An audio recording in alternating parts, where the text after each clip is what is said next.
I will close Final Fantasy 14. Schwa. Hello. Welcome, chat, to a classy episode of Failed Portrayal. That's right. A I classy busted or out the classical Beethoven. episode? Both work. Yes.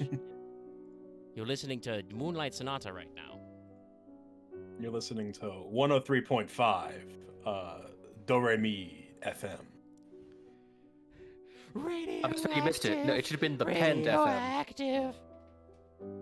Anyway, hi chat. We're here to talk about Sulfa chord, also known as Doremi chord originally in the OCG, but a lot of people always bitch when they change names for the TCG. This is one that works because the scale that goes do re mi fa so ti la do. I'm not musical. I think Do I re remembered mi it though. fa so la ti do. It is C, which is technically the original solfege, but in America we use T as opposed to T. C. But both are correct. So that is called the solfege, which is hence solfa chord. So they are fairies that are pendulum monsters that were introduced in. This is our first archetype, technically, since we started doing it that way. We already covered Arctic, and we won't go back there. But this is our first archetype we're covering as part of going over deck build packs to talk about Angu, Ancient Guardians.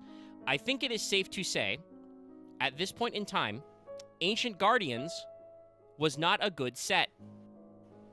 Why am I saying this? Well, there's many jokes in the Yu-Gi-Oh community about how when they make these deck build packs, right, which aren't called that in the TCG, but are obviously the deck build packs because that's... Yeah. Basically... in Japan, it's called deck build pack Ancient Guardians. We just take the deck build pack part out. Yeah, a handful of side sets that feature like a small superset of new archetypes. Yes, they typically feature three been... brand new archetypes. Yeah. And they usually have, unlike, because I absolutely want to talk about Ashen tonight as well. That's like breaking news, hot to trot shit. And Loth, I'm sure, hasn't seen it. But they usually have probably 80%, I want to say, of the way to a full archetype, as opposed to TCG world premieres, which are usually 50% if you're lucky. So they're usually a lot more closer to completion, but are missing usually a few pieces of follow-up support. Some of them are great right out the gate. Some of them are not. There's a long-standing joke, I feel like, in the Yu-Gi-Oh community, even though it's not really that true, that usually there's only one good archetype in a deck build pack. I thought the joke was one is good, one looks interesting, and one's an idea. No, nobody makes that joke. No. That's too complicated for a joke. People, the comment, the long-running statement is that there's only one good archetype. Which one will it be? There's also usually a comment about one of the archetypes will be a waifu archetype that's overcharged. I hope to God nobody was overcharged for Sulfa chord. I mean, look, Konami is good at making a handful of designs. One, there's you have your three. You have your big magical man asshole, your giant dragon / incomprehensible cosmic horror, and then your cute girls.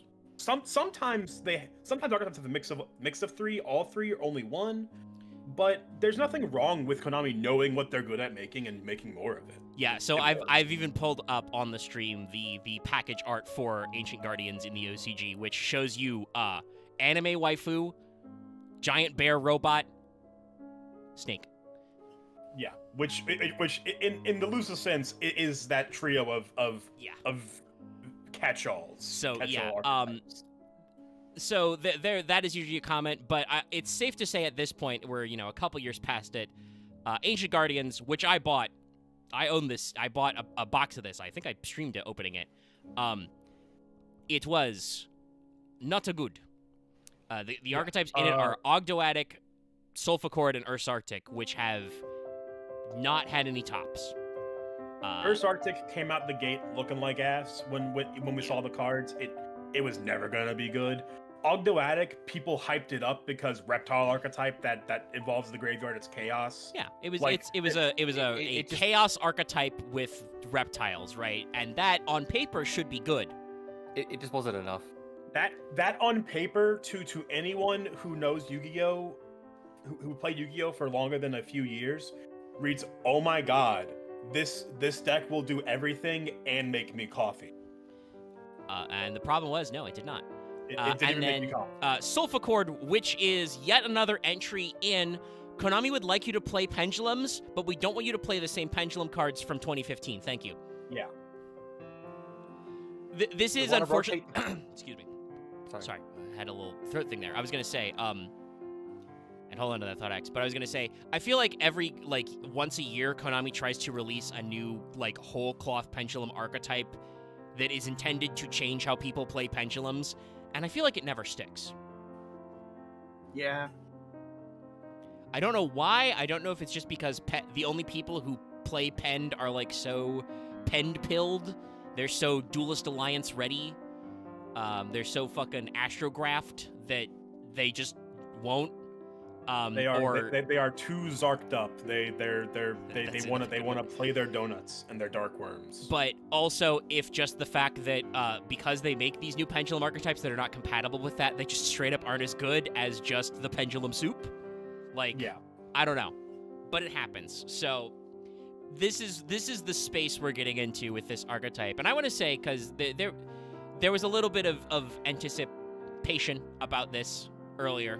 We have some people in the community who play Sulfur, and I would love for Vesper to go off because you've gone in the tank, you've gone into the lab under the waves, and breathed deep of the copium to try and make this work, and you have thoughts and feelings that I'm sure we can address either outright or as we do cards. But I do want to preface once again, this is Fail Portrayal. Here on Fail Portrayal, we play bad archetypes. Hi, I'm Omega. You may know me as Red Eyes' strongest soldier. If Live Twin has 10,000 fans, going Gate Guardian mode, etc., I like bad decks. That's just straight up. So if I say a deck is bad, that's okay. That's fine. You know that I don't mean anything mean by that. I play bad decks too. Hello, Max. I believe in Metal Gear. Yeah. With me. Yeah. You go on, Moth. No. I was just agreeing with Axe. He does like his Metal Gear. Yeah. Looking at his every time he brings out Earth machines. He's almost as Earth machine pilled as Yu-Gi-Oh! Peeps. Industrial Complex. I will say I am somehow cursed with the gift of prophecy, where every deck I like will eventually become a meta deck, just not the way I want it to be. Look at Super Heavy, look at Fire King, look at Speedroid Kashtira. So many archetypes I love become good decks. They just don't end up being not even the pure build or something they don't end up playing the deck the way that I guess you would traditionally say it's played, and it ends up a weird soup of just good card lockdown shit, which is fine. That's how competitive is played. But I can't tell you how many times my ears perk up when I see people going, "Oh, Super Heavy's meta now." I'm like, "Oh, what it get?" I mean, it's not that bad of a build that I saw, but I didn't look that hard into it. But then they're like, yes, but FTK. Yeah. Oh. And then the soul leaves our body. Getting PTSD from Vesper kicking our fucking asses for Super Heavies. Hey guys, what if I could summon a Big Bang K? It'd be funny. That's No, still, please. oh my god, so many. Vesper, how about you Synchro Summon instead, please? I still Synchro throw that summon. guy in. Synchro I summon. think the problem is Vesper never needed Synchro Summon. Big Big K's a fucking asshole. Yeah. God, imagine if it actually got to Steam King or whatever. 3,500. A 3,500 that's with sits in defense mode. Can outsay a lot of things. But anyways, let's get into. But yeah, so I just wanted to preface, like I said, our final thoughts. We play bad decks here, and I want to say this. I don't think we've reviewed objectively bad Yu-Gi-Oh! Archetypes since probably the DT era, excluding some, anime jank that happens every once in a while. So, I'm sure Sulfur does stuff. It is a statistical fact that it did not do stuff in a meaningful way in the competitive sense. These are Honestly, just facts. thinking about it, since I've been, I think it's before I moved, honestly, is the last time we actually played a deck that I think we actually could all agree was relatively unplayable. Yeah, no. So the main thing with Sulfur Cord, I guess it's fair if I give a small preface of how this deck functions, because otherwise all the things I'm saying will be nonsensical. Yeah. So Sulfur Cord are a series of penned fairies. They are fairies with a wide variety of types. There's earth, wind, water, fire, wind. So like they've got a wide set of attributes. Already a problem, unfortunately, for fairies. Already kind of a problem. It's not as major as it was anymore, but a lot of fairy support kind of lays around it being light, and you'll notice none of them are light type. You can still splash in light fairy support, and it works out fine because like you can play Diviner, like Diviner the Herald with a Trias and a Loagith package. It works. It does good things to help make the archetype move. You can also run like Duelist Alliance, just pendulum soup. There are a lot of spell cards that are pendulum related that have pendulum in their name.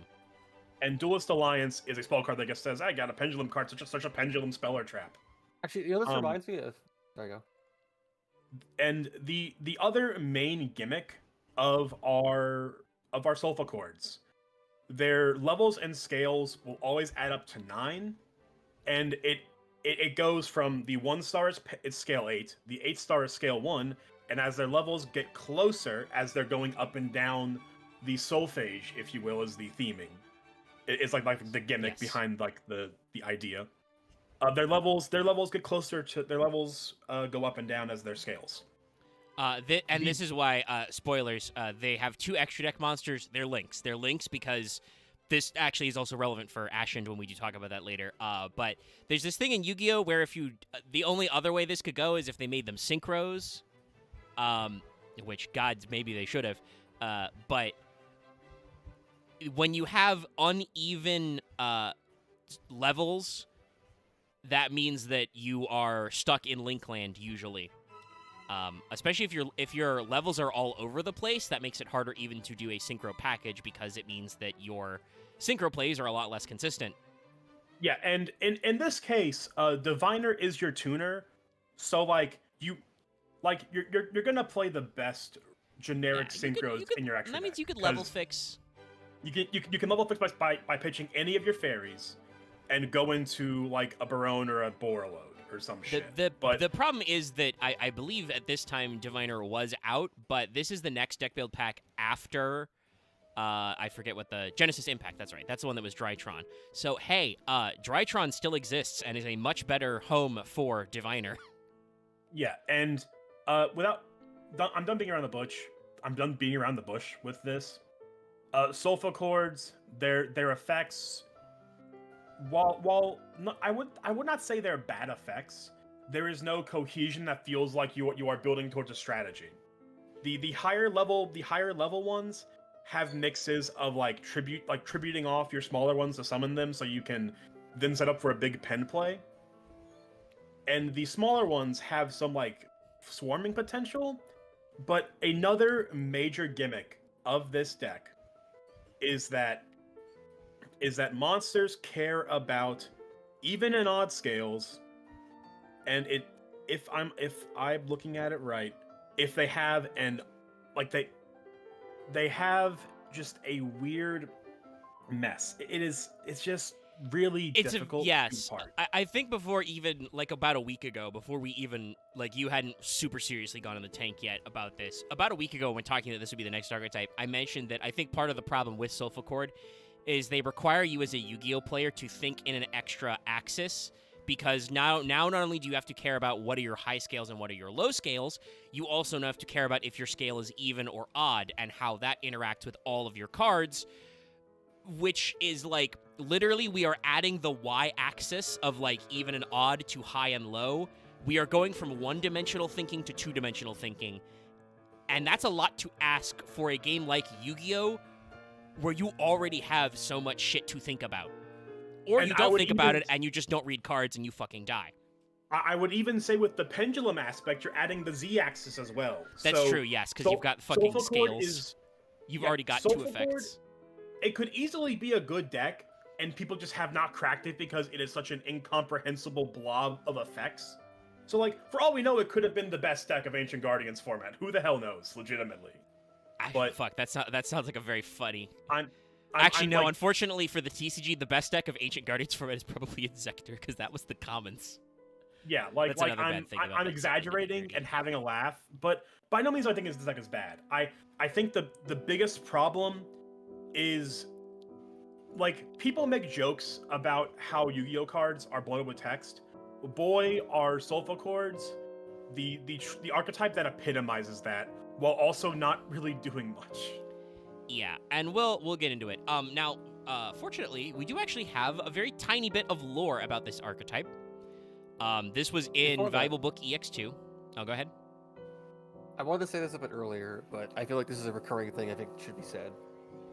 So when you're referring to like how Konami keeps doing a thing of pen archetypes keep trying to change how pen works, the immediate thing that came to me is like the Konami thing of we're trying to make it so that we rotate out the previous form of pendulum with a new form of pendulum, but we can't just rotate cards out. So we have to make a thing that entirely feels different but uses the same mechanic.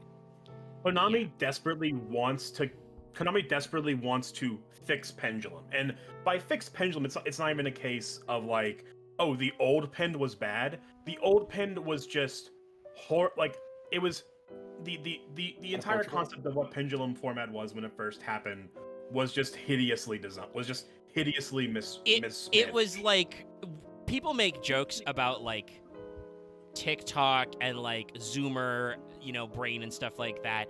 The original Pendulum mechanics are like the most Zoomer brained thing, which makes sense because it was like 2015, 2016. That was probably when a lot of those, kids were in elementary school. But like that is the most like high speed, low drag, all gas, no sass type of Yu-Gi-Oh ever. And that can be fun, but it also gets very tiring because like, what do you do about pendulums? Well, I Raigeki your board. Doesn't matter. I summon them all back next turn. And I lose no advantage because they're in special pendulum zones and stuff.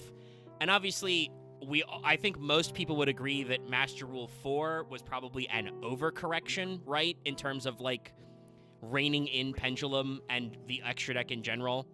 That has its own problems that have plagued the format since. I feel like the current MR, 2020 or whatever, because it's not officially Master Rule version 5, but that is probably the most fair pendulums have been. Like, it means that pendulum decks do have to actually, like, make legitimate choices and stuff. The problem is that this means that if you're playing a pendulum deck, you probably want to be playing the best pendulum deck ever, which means a lot of the more creative stuff that probably would have been okay in the Pend era, in the Arc 5 era, have kind of gone by the wayside. And even so, we disparage Sulfur for being very link designed. That's most definitely intended because of the fact that, like, Sulfur was by no means like the first ever pen deck designed in like Master Rule 2020 or whenever it came out. The deck itself. The deck itself was after that, the Master Rule, but it was not the first pen deck by any means designed post the Master Rule 4 nerfing. Yeah. But they still had an idea of, okay, we know pendulums care about link monsters. So this deck involving link monsters, even to the point where it gets link support, makes perfect sense. It opens up your pen deck for more summoning. But unfortunately, as we'll see when we introduce the cards, and I think I'm done with my rant at this point. The major problem is just the level of ramp pens this deck has to get to their big penned, their big link monsters to open up their pen zones. Usually, you're just doing Diviner into Diviner send Trias and Diviner add a card, summon that, go into Beyond the Pendulum, add another card, summon, then go into your third, like your Link 3 or something. But at this point, you've already Beyond the pen Pendulum summoned. is a great boon to this deck in the TCG. In the OCG, you can, and in Master Duel, you could still play Electromite. But that's like, Electromite is a special kind of highly volatile fuel you can feed your pendulum engine. But yeah, as I was saying earlier, because Axe wanted to cycle back on some stuff talking about the pen mechanic, which I think was valid. We do have a little bit of lore from the Valuable Book EX2. Unfortunately, it is, as you might expect, the most basic bitch lore ever for a fairy archetype. In the they're Doremi from- realm, one of the heavenly realms, there are fairies. They play high-level magic called chords to purify the world below. That's it. They're just And the rest of their angels of entries, sound. like, reads like a fucking dating profile. We have They're pulled just- up, this Angels of is, music. Okay. Do Solfa chord Cutia. You could even say she's the youngest apprentice angel. She loves sweets such as donuts and can't control herself around them. Yes, no, God, that's what I mean. It just Talking about sounds her. like it just sounds like one of those like weird like action idol animes. Yeah, no, like it's Not even a 100%. preacher, but like a preacher spit-off shit. Yeah, no, like it is just like Omega said. It's a dating profile that the anime whips up when they introduce the characters for the first time, or some Yeah, shit. or Likes like if this long was walks like on the beach. a weird like rhythm gacha game, right? And these are the characters you unlock. These would be like their little blurb on the banner to know you want to roll it. We do know that Cutia's part is harmonica. Also, for some ungodly reason, they don't. I will it's, say the artist did good work. Like Yeah, it's very very cute. hard. It's very hard to tell because of the bow, but you can see her little chibi does have a harmonica. oh yeah, they even have their own plushies. Yeah, they have little chibis that I believe they should be holding the instruments that their fairy aesthetic is built around, or something. yeah. Now I was Can't tell gonna. if I she's was pouting or she's eating something. she's eating the donut. You can see a bite's taken out of it. You can't control herself yeah. around them. Is that a tiny just doll of her? Yes, they have little. Yeah. That's not, by the way. You think that will be explained in the lore? It's not. At least I don't think it was. Let me double check the like spell they all cards. have it. It's not really explained. They get. It says the goddess of mingles angels and fairies. So I guess I don't know if they're the fairies and the chibis are the angels or vice versa. But Yeah, either no, way, okay. Yeah. So in the description for Soulful Chord Musical, one of the spell cards, it says the fairies play sacred instruments as conducted by the angels. So the angel part is the bigger woman who controls the small fairy. It again, bingo card. It again reminds you of just like a precure who just has their merch mascots on them at all times. I feel like this archetype probably went over a lot better in Japan, not just because they have Electromite unbanned, but this is like peak Japanese kawaii type aesthetics. Like it's just literally cute girls do nothing but be cute. Yeah, this is K-On! But in Yu-Gi-Oh! But we also throw in angels and fairies. It's fantasy K-On! Yeah, fantasy K-On! But Cutia is our level 1, so she's scale 8. Yeah. And she is do sofa chord, as in the note, do, the first note in the scale. And yes, that does actually matter. Now, I did want to double check because most of them have, like, Latinate names after, like, virtues and stuff, like muses. I think they were trying to make her sound like Cutia, like cuteness. The word Cutia doesn't mean any of that. It's like, you know, a genus of bird. So, unfortunately, her name is just nonsense. Absolute nonsense. It reminds me of just when I randomly try to make names for characters where I just mash things from other languages together to sound like a thing. Yeah, it happens. But It's like, I mean, you know, she's got a it- defined color scheme. She's the pink one. We do have you know, an 8-fold scale, so I suspect there'll be some like everybody will have their own unique colors and stuff. I like some of the little accessories. They got the little, you know, plush notes. Those do look very rhythm game-esque. Now that I look at them, they even have a little rainbow bubble. They like pop when you hit them. But yeah, Yeah, so lots of stuff going on. Here. If Konami was a different company, they would have made like a limited run like side app with this as like an actual rhythm game. If they like did things differently. It would have been a really fun April Fool's joke. Yeah. So Cutia, as we But, said, is the level 1, so the scale 8. She is an Earth Fairy, which is a valid subtype of Fairy. She's got 100 attack and 400 defense, so you know that you're not using her to do anything fancy on the board. Also, her pendulum just effect is very simple. Okay, Dex? I think I should say this. Pen archetypes needs to always have a 0 scale, and they should always at least have a scale that's up higher than the highest thing you have. At least that should just be a quality thing they should I don't always know have. if they always need a 0 scale. That said, I do believe there is if it's not inherent to the archetype, there are ways with generic pendulum cards to adjust the scale, so you could make Cutia 0. The card that there, I believe I'm double checking which one it is. There is definitely one of these cards will make one of your scales a 9. I'm trying to double check which one it is. But I know for a fact there is a Sulfur card that it targets one of your scales and it basically makes it scale a 9. Like the difference between its level and like it adds its level to its scale or level to its scale, which makes it a 9. Basically make it 9. I just think that if you have level 1s in your archetype, you should have a 0. If not, just have everything the lowest thing be a level 2. I mean, the thing though, Axe, is remember we're doing a math thing, so they add up to the 9 slots on the scale. Also, to be fair, I mean, you don't need to pen summon the one because you just do it. You can just 1 for 1. I think the thing you said, where making sure that you always have your highest scale can be higher than your highest level of monster is important, but that's just because high level monsters are harder to summon. Cutia's pendulum effect's pretty simple. Pendulum summons of your Sulfur pendulum monsters can't be negated. I like the future proofing here, but you can't pendulum summon a Link monster yet. Anyway, yeah. God So knows what fucking I will preface we skipped this just because it wasn't too relevant.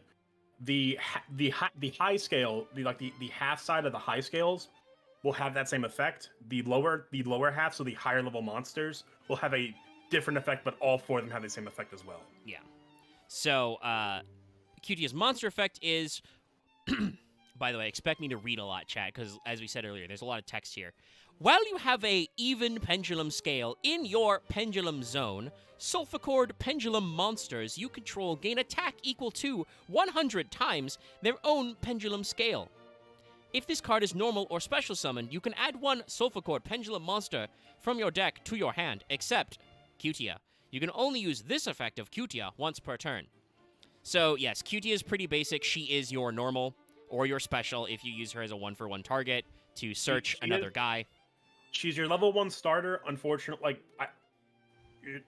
she reads like a level 1 starter, but you will quickly realize that there's not actually that much to do with her when you get her on the board, aside from like link her off into something else. Yes, I feel like she's meant to get you. I feel like this card was tailor-made for 1-for-1, right? Like you're supposed to get her out of your deck and start by special summoning, and then also have the whole rest of your hand, because her continuous effect is to make your monsters biggerer, though only so much. After all, with herself, she only goes to 900 with this effect, and when you get higher and higher scales on bigger and bigger monsters, it does less and less.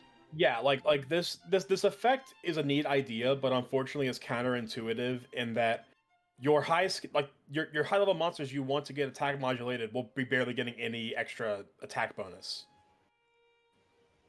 Like it will make your level 4 a decent beater when we get to her, but the other low scales all kind of suck for like attack in terms of attack value, I mean. All right. And now, chat, we get to play the funny haha game of what did Konami censor? Oh no. As we are moving up the scale to Re-Sulfur Dreamia. And this card art is edited. Sadly, there's not a good... Guess what? Nobody gives a shit about... I shouldn't say that. That's a little too mean. I literally know somebody, at least one person who gives a shit about these cards. But the general Yu-Gi-Oh! Fandom on the internet doesn't give enough of a fuck to, like, get high-res art of them uncensored. So I have a crop, but... While this girl acts in a patronizing way towards Cutia, she also cannot conceal her admiration for her elder sisters. I have 2 things I want to say. One is the guess about what is censored. It's either they gave her more pants or her navel was exposed. Secondly, or they gave her less detailed armpits, because that's a thing Konami does a lot for some reason. No. This isn't one of the cards we cover up. Oh, okay. Oh, but I thought you said it was talking about censored. I mean, it is censored. I mean, the armpits part. This is not one of the cards that has the armpits covered up. Okay. But also, what the fuck is up with the feet on the tiny chibi on this little gremlin-ass thing? I don't know. It's scary. I did notice while reading the Wikipedia, for some reason, like the design, like, explicitly notated that the angels, like the little chibis, do not wear shoes, and I'm like, why'd they need to detail that? But now I've seen this, and they might have to actually mention it. Yeah. Because it's So, right in our face. I think did they cover up her stomach? No, the dress is exactly where it was. I've noticed that. I think Kutia might be the whole thing that she might be, I guess, the protagonist of the group, or I guess more the Probably, centerpiece. yeah. She seems like she's supposed to be the youngest and least experienced. Also, she The has young the silliest 21. instrument.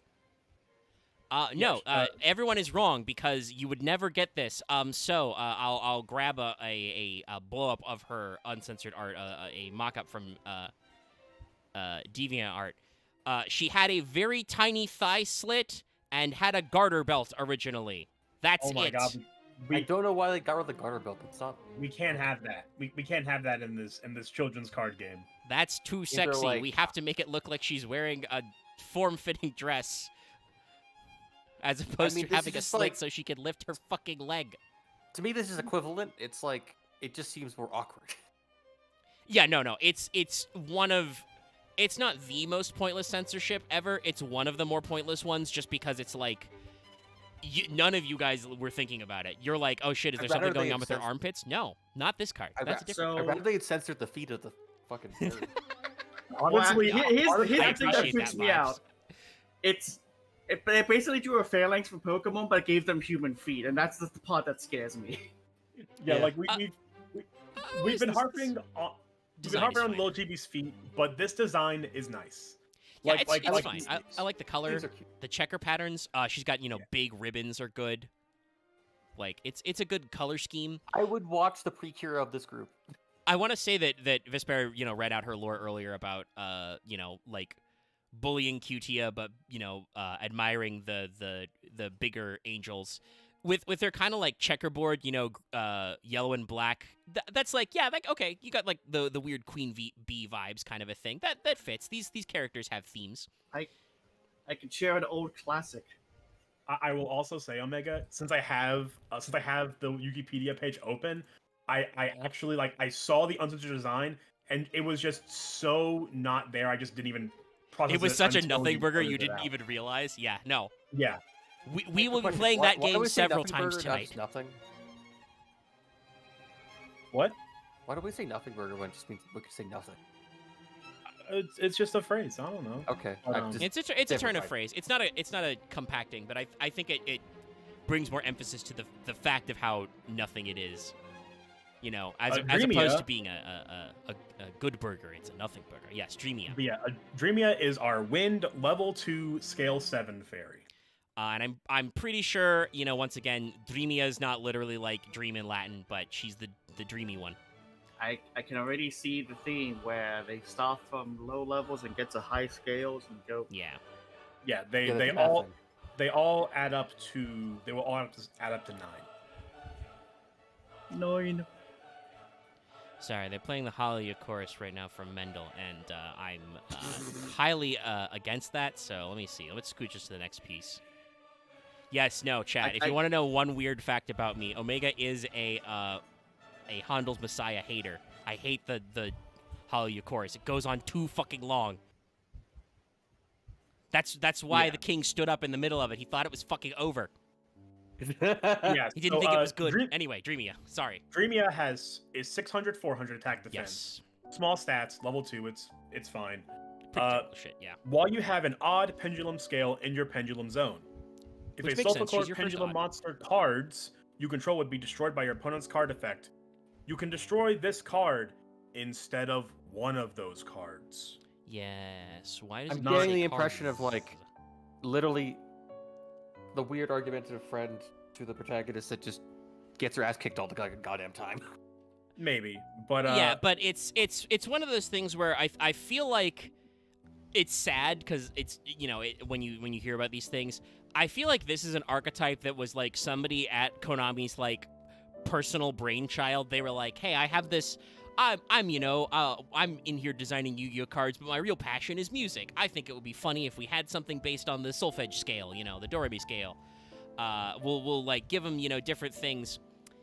This is clearly too much in the sauce. This card has you need a specific type of scale in your scale, an odd scale, which It obviously assumes goes you'd with have yourself. a 1 in 8 basically at all times. Kind of, but like generally speaking, obviously yeah. you have to be playing around that. But the general vibe here is that they added an extra flavor stipulation to do something that most good pendulum archetypes just do. Hey, how does Dino Mist work? It just does that part. Just has 5 different Dino Mist cards that can pop in place, basically. Yeah, there are, it's not universally, but, like, Metal Foes, for instance, has a whole engine built off of that as well.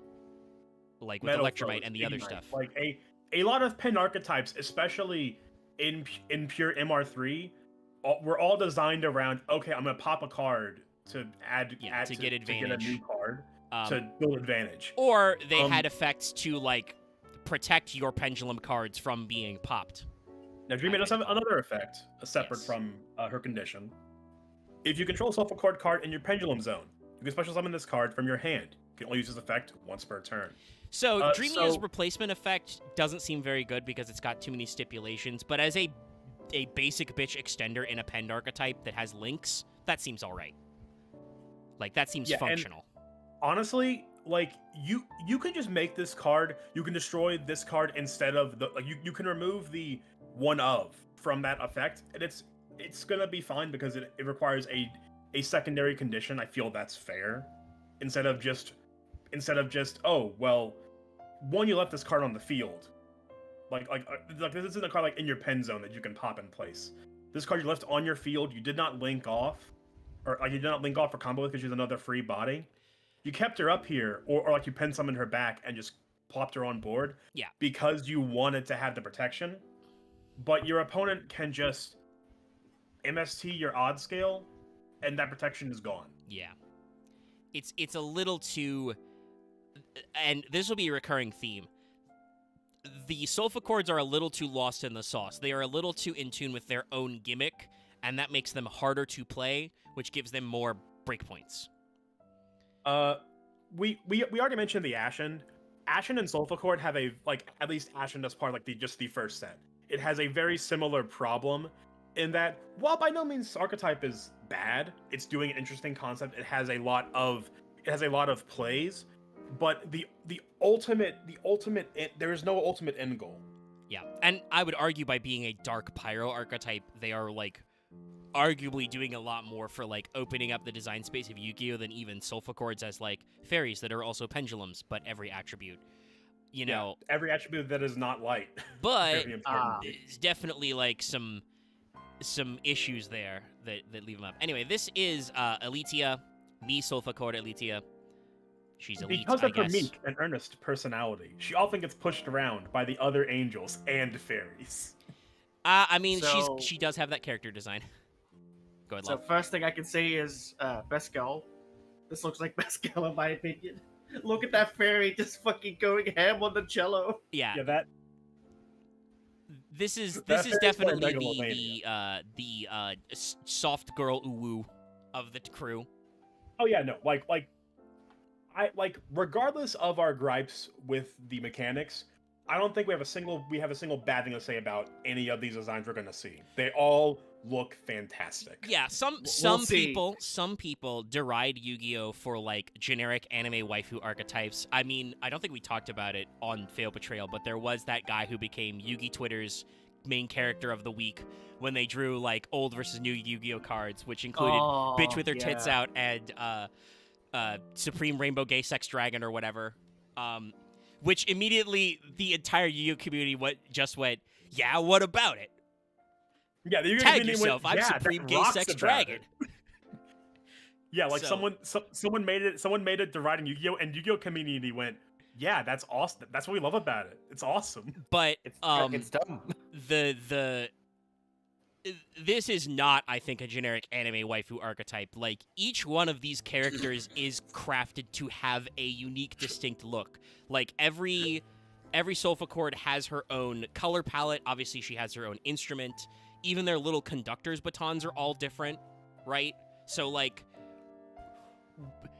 I feel like, unfortunately, this is wasted as a Yu-Gi-Oh archetype. It needs what Axe talked about earlier. Like, it needs its own little, like, you know, cute little mobile game you can download. Maybe not like a gacha, but, you know, like a little Rhythm mobile game. rhythm Like- game like- or something, kind of a thing. Yeah, like And you need to sell these fucking like, this is merchandisable as hell, But because it's a Yu-Gi-Oh archetype, that won't happen. Yeah, well, like regardless of what you have to say about how Konami designs their archetypes, like the physical designs, not the Yes. card design. The art design part. Like yeah, they're anime girls, but like you can very clearly distinguish which one each card is, despite them being an archetype full of anime girls. Like. Yeah, there are definitely like, Yu-Gi-Oh archetypes where I cannot tell the difference between cards at a glance. They're all distinct and like as much as I enjoy Exo Sister, like the only thing distinguishing them apart, aside from the hair Martha, color?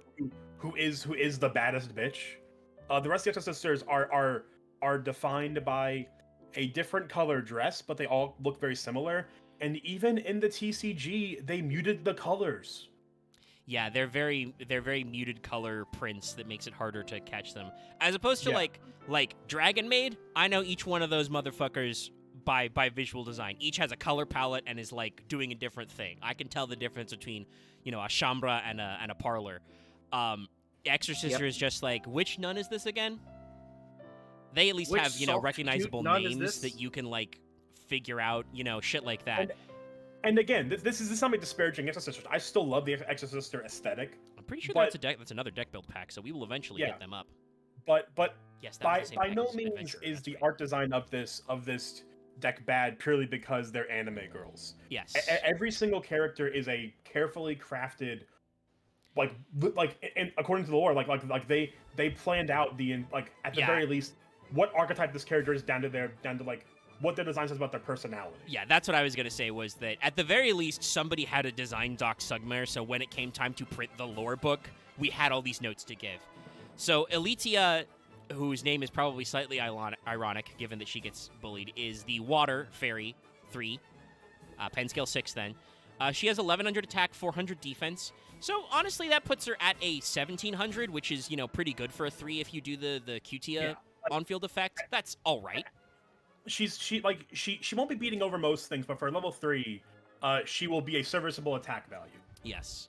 And obviously, like, this is another thing I like to bring up about Yu-Gi-Oh! Like, you gotta win the game of Yu-Gi-Oh! You gotta get in there. 1700 damage is better than 1100, Like, whether it's Yeah. winning on time or just you need to fucking clear the board so you can win the game. Well, Because and I mean, like, sometimes your opponent will not give up, and they shouldn't. I lost a fucking... Oh, God, what deck was it that I fought a grind game against? I don't remember which archetype exactly. I remember now. It was Plunder Patrol. I went down to the fucking wire. Got this Plunder Patrol player to 300 LP, and they just grinded me out playing Gate Guardian because Plunder has fucking phenomenal recursion. It's stupid how much recursion and attack stacking they have. Like, this is that guy one shouldn't have thing given up. about competitive Yu-Gi-Oh! That I will never fully agree with. Attack modulation can matter. yeah, I've brought this up multiple times, especially because I'll bring it up again because it is relevant with the theme chronicle. Dynamist Trickle Slayer is one of the loner decks for that event. If you can just stack enough Plezios on the board, your opponent can't do anything. If you have like 2 Plezios and a Dinoster on the board, yeah. what is your opponent going to do about that? They can't. Yeah, they can't out your board. They can't do it. It's one of those Yeah. things where like a lot of people denigrate like nickel and diming, like, oh, it's a flat, plus 300. Yeah, that probably doesn't matter. But when you have stuff that scales or is at least in 500 increments, I would say, sometimes even 400, but that depends on your stat block. Like, that does stuff. If you've got a 3K beater that goes to 3,500, hey, that means you don't crash with big monsters anymore. God help you if you have a 3.5K guy and he goes to 4K. That's another like threshold, right? Yeah, like a major threshold in Yu-Gi-Oh is the 3,000, like the 2,000, 2,500, and 3,000 attack mark. Those benchmarks make or break decks sometimes. Yeah. So this is semi-related because Elitia's effect is if you have an even penned scale in your pen zone, you take no damage from battles involving Sulfur Pendulum monsters. If this card is normal or special summoned, target a spell trap your opponent controls, return it to the hand.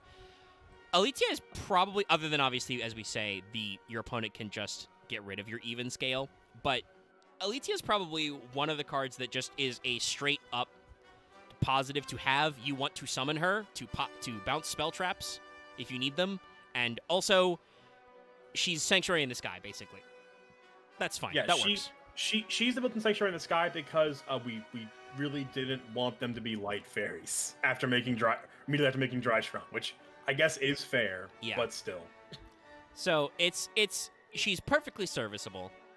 I am starting to notice as we're moving up, we've done the 1, the 2, and the 3, right? All of their like ignition type effects are like all over the place, right?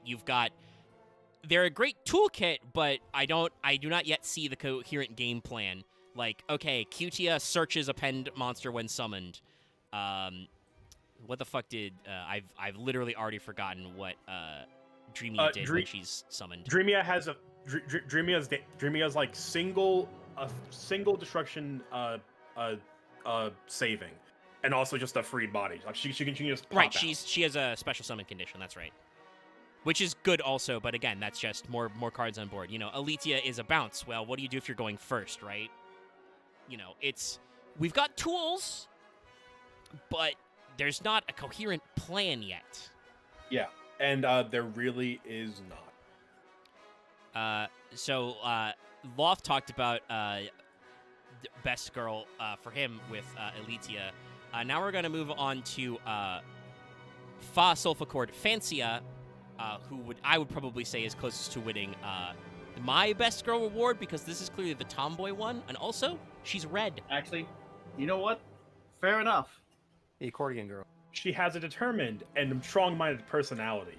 She's always arguing with her fairy, but they are bonded by their strong trust in each other. God, look at that fairy's shit-eating grin. This one thing I'd like to go for it. Go Loft. This fairy's a little fucking brat.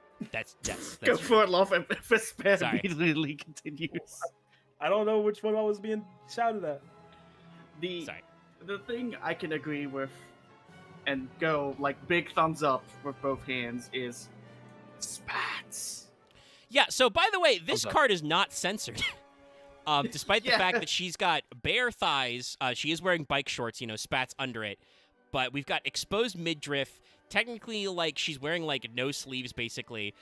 But Konami was like, no, this is fine. Yeah, no.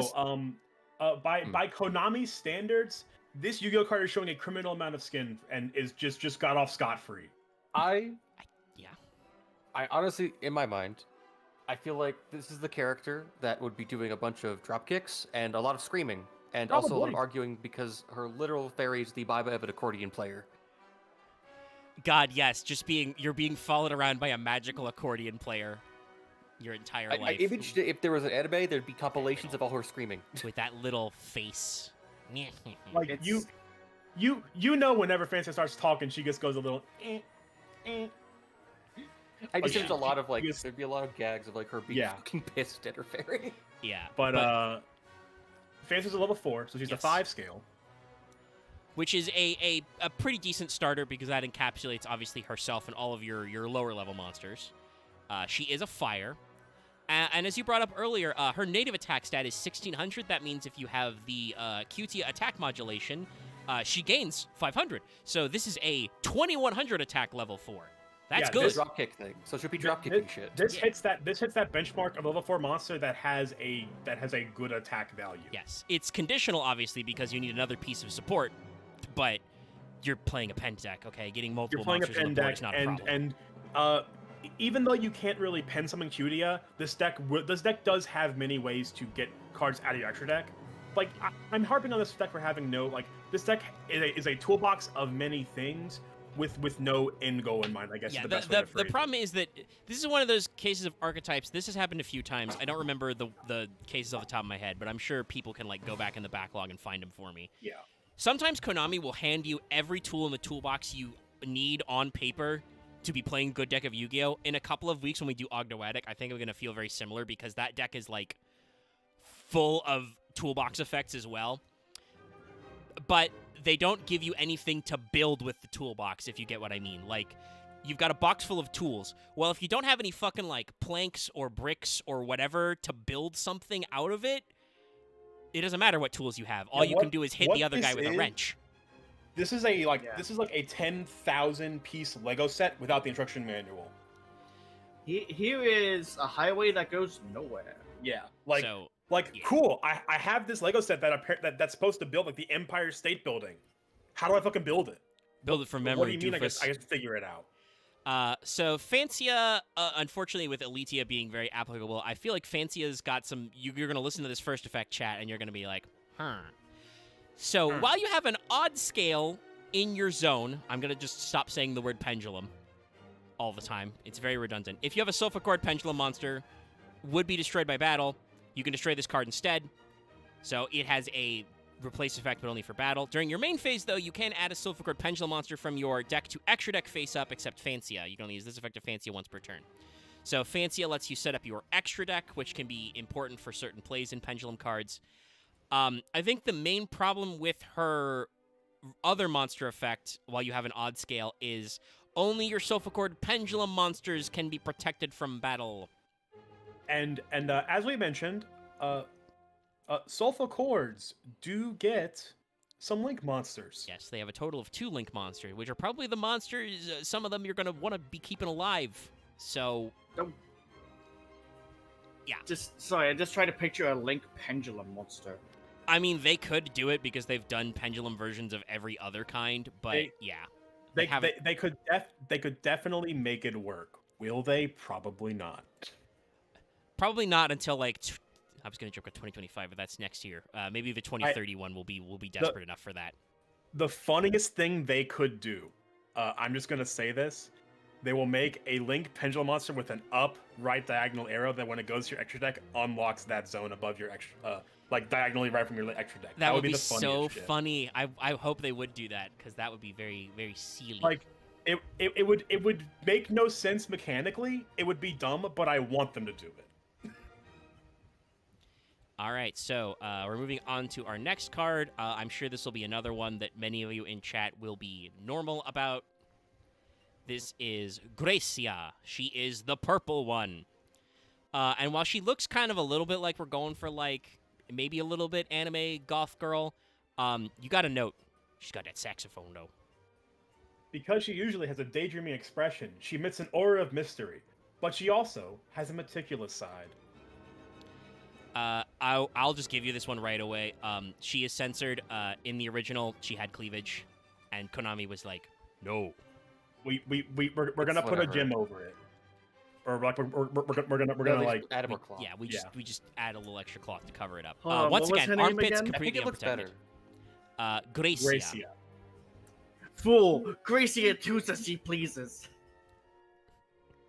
In my Well, mind, that's she true. just seems like She the dudes as she pleases. high-strung person that just actually just kind of there's head empty.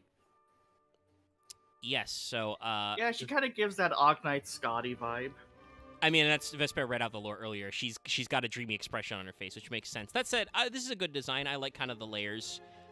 She's got like I think it's supposed to be like a thing hovering behind her head because a couple of the others have that. But She feels like It the looks like character of the ears. cast that is just always just a background character or like a supporting character, but never actually like a central character. she's super popular because she speaks only in the ASMR voice. yeah Probably, yes. she just has the very soft voice. Now, before we talk about the real stats here, I want to play a game with the chat. What attribute is this? You know they're not lights and darks, so which attribute is Gracia, the purple one? Is she wind? Is it fire? Earth. Chad, you got anything for this? Okay, Filthy Casual got it. Yes, indeed, the purple one is water. You know, that makes sense. Oh, Uh, the rainbow in the background. I should have seen it. I mean, a lot of them have the rainbow effect, but yeah, no. I Damn think there it. are some droplets around her, but yeah, no, it's. I think she's the water. idea is It's that weird. like that there's a mist at the bottom of Yes. the card art. So this is our first level, above 4 stars, our first what normal is- summonable monster. What is a new pendulum effect for the for the Yeah, lower so if you have scale? the low scale, the high level ones, their pendulum effect is your opponent cannot activate spell trap cards or monster effects when a Sulfur Cord Pendulum monsters is pendulum summons. which so- is pretty good. Yes. Like it's pretty good. The main problem I have with this is that the high scales, like there should be more effects happening. Like we complained about text load in these cards. it's on the monster effect, whereas the pinned effect is it doesn't even feel like it's really happening. And even then, their monster effects are pretty simple. It's just that they have a lot of conditions because they have to say a blah blah blah pendulum scale in your pendulum zone, your sulfur cord that's just got redundant clarification because they wanted to make them simple. But yeah, so Gracia is water fairy, level 5, 4 scale, 2100 attack, 1400 defense. 2500. Yeah, it does mean she's 2500 QTO, which is pretty good for a 5-star. And 21 is, I think, that's the same scale as a Sidra. That's all right for a 5-star. Yeah, her monster effect that's a is pretty standard. If you have an even pendulum scale, when your sulfur cord pendulum monsters attack, your opponent can't activate effects until the damage step. It makes your sulfur cord pendulum specifically Armades. If this card is normal or special, add a sulfur cord spell trap from your deck to your hand.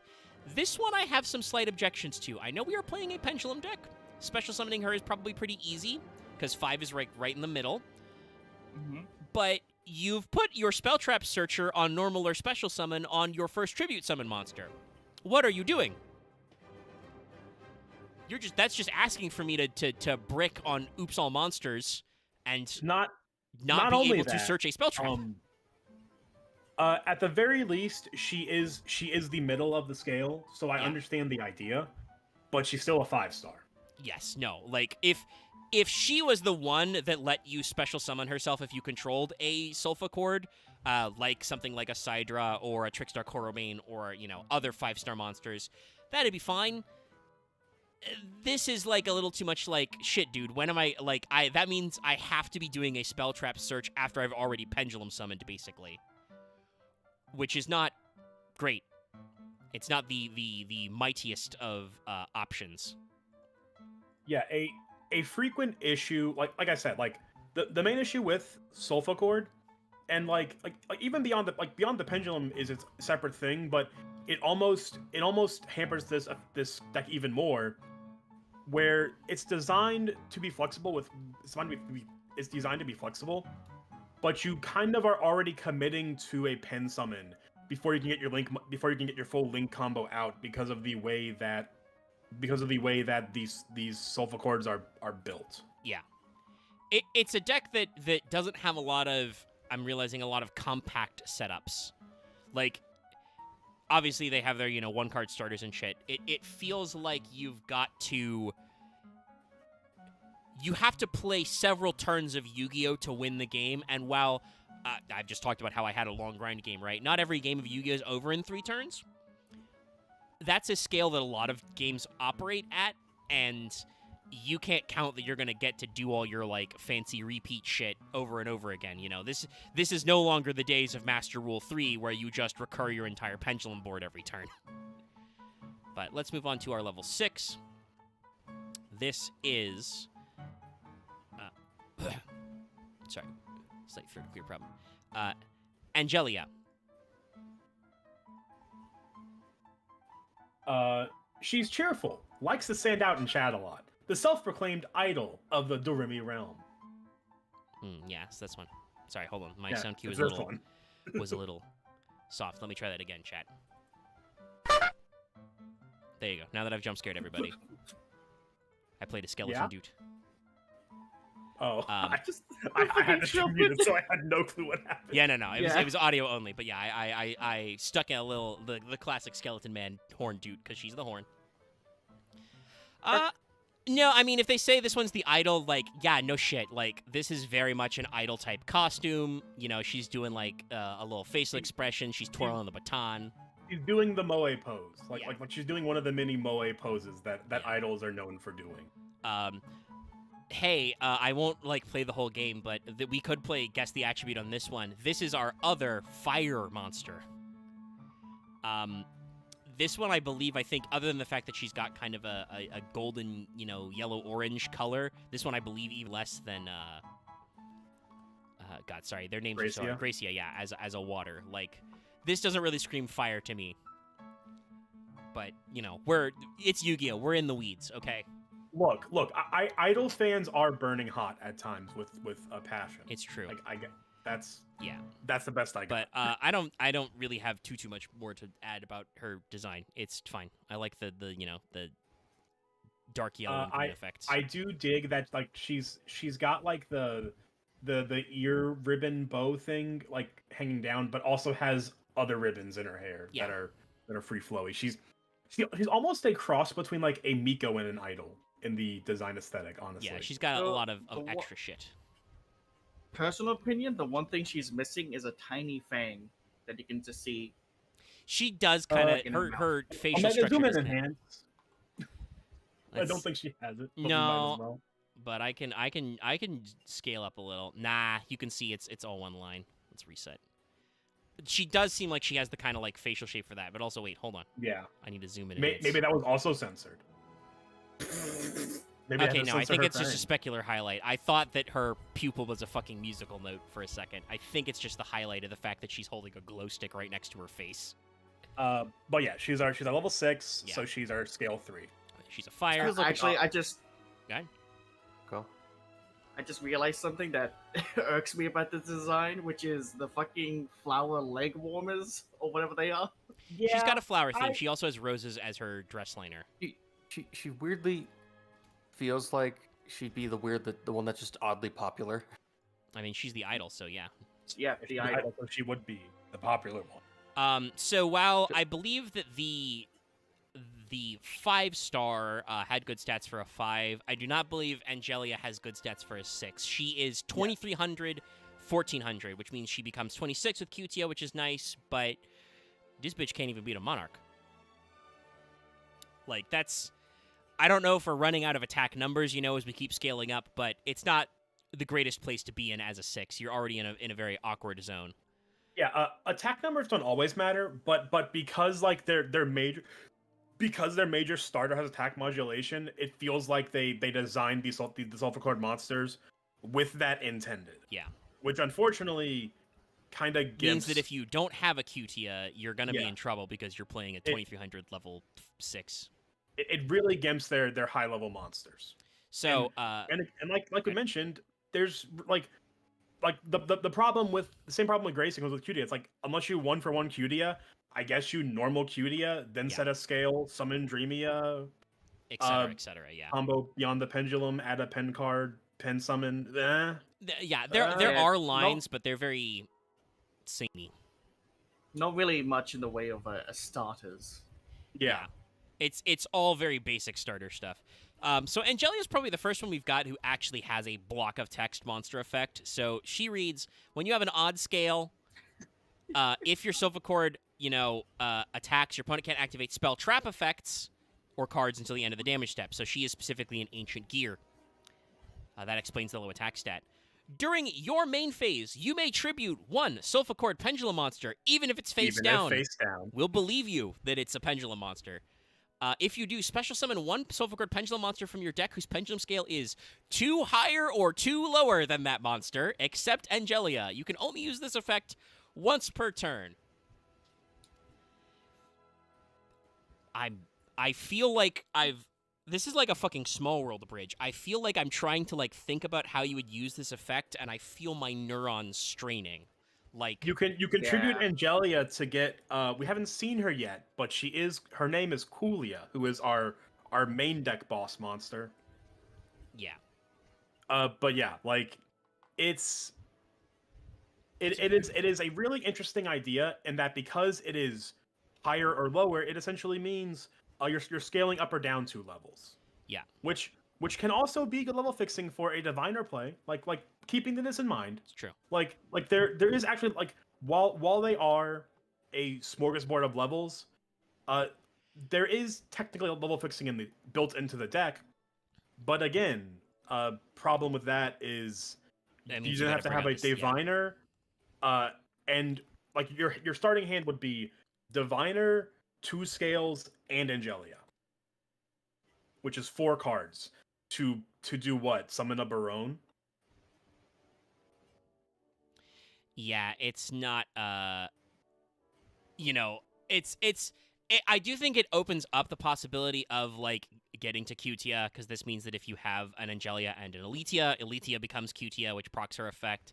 It makes it a little easier to get to Gracia the other way, but that just means that you're very dependent on summoning out an Angelia and also having an Elitia on the board, and those numbers get like less good because like Fancia, you can only go down to Dreamia, who doesn't even have an on summon effect, because you cannot sack a Fancia and go up to Angelia because Angelia says you can't summon herself. So, yeah, which is very unfortunate because like of your 4 lower monsters that you're likely contributing to climb up. Most brews obviously are playing 3 QD because it's your starter, and 2 Dreamia because it's the free body. So like QD gets you to Lydia, Dreamia gets you to Fancia, but beyond that, like you never like you don't want to tribute your high monsters to go into Angelia or Gracia because one, you like well actually no, like the only option there would be tributing the level 7 into 5 because you can't tribute the 8 into Angelia. yeah.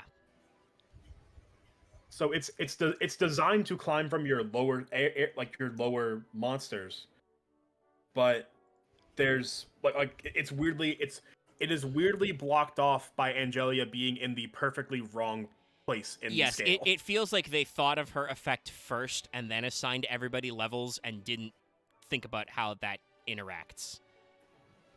All right. Like, and I feel like in most decks, that would be like the level 1's effect for a decent example.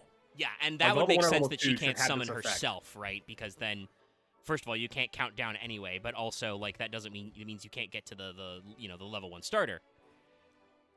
But we will continue moving up the scale. Our next one is T Sulfacord Butia. She's reliable and level-headed, but she's growing conscious of being called a mom because of that personality. I mean, it does make sense. Also, again, I feel like I don't even need to show it. Once again, you see this like undertop. She doesn't have that in the OCG. It's cleavage. There you go. That's it. I don't think it really impacts anything. She had too much boob. But yes, that's a very funny anecdote, and this design is all right. It is kind of like, this is the anime mom of the team.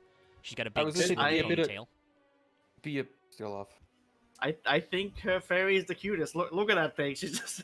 It is a baby, little Babu. But I was like, to be a meme shitter, it's like this is the most milf-coated lady of the bunch. I mean, yeah, no, like she is the elegant, mature member of the crew. So and like she she's is going to have literally called Butia, so like the beautiful one. I thought you were about to say literally called Milfia. No. That, if only. I mean, I joked about Johnny Konami hire and or fire fail Portrayal to design your cards. That's the thing we'd have to be wary of them pulling from the fan base to get into. Like, then you would absolutely end up with Sulfacord, Milftia or something. Actually, looking at her dress, that looks like the most comfortable pillow. Like, just I don't know why, but the way it's like fluffled up, like at the lower half. Yeah, it's. I mean, just rest your head on it. The design is handled very well. Hey guys, what attribute is this one? Yeah. I was just thinking that. I'm going to take a guess. Not water. It's This one probably should be water because I think her color is like indigo or cyan. Yeah, technically. she definitely has she has more blue going on than Gracia.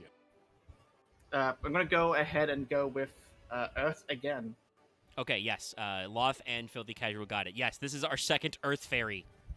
Yeah, Gaia. So we won't have it for the last one, but as you may have noticed, there's an Earth, Wind, Water, Fire low level, and an Earth, Fire, Water, Fire, Earth, and there will be a Wind high half. Yeah, a high hat, if you will. So Beauty is the 7. She's got the 2 scale. Then her stats are actually appropriate for a level 7. She has 2,500 attack, 2,400 defense. That means with brings the her QT 27, which is pretty solid. Pretty solid for level 7. This Mom Fairy could beat up Dark Magician. So she is the more powerful sorcerer. Yes. In terms of attack defense. So her monster effect also is, I believe, the first time we include the parenthetical quick effect. You can target one effect monster your opponent controls, or if you have an even pendulum scale, target a face-up spell trap your opponent controls. This turn, banish it when it leaves the field. Use this effective Beauty once per turn. Once per turn at the start of the damage step, if this card battles a monster with equal or higher attack than the lowest pendulum scale, in your pendulum zone times 300, destroy that monster.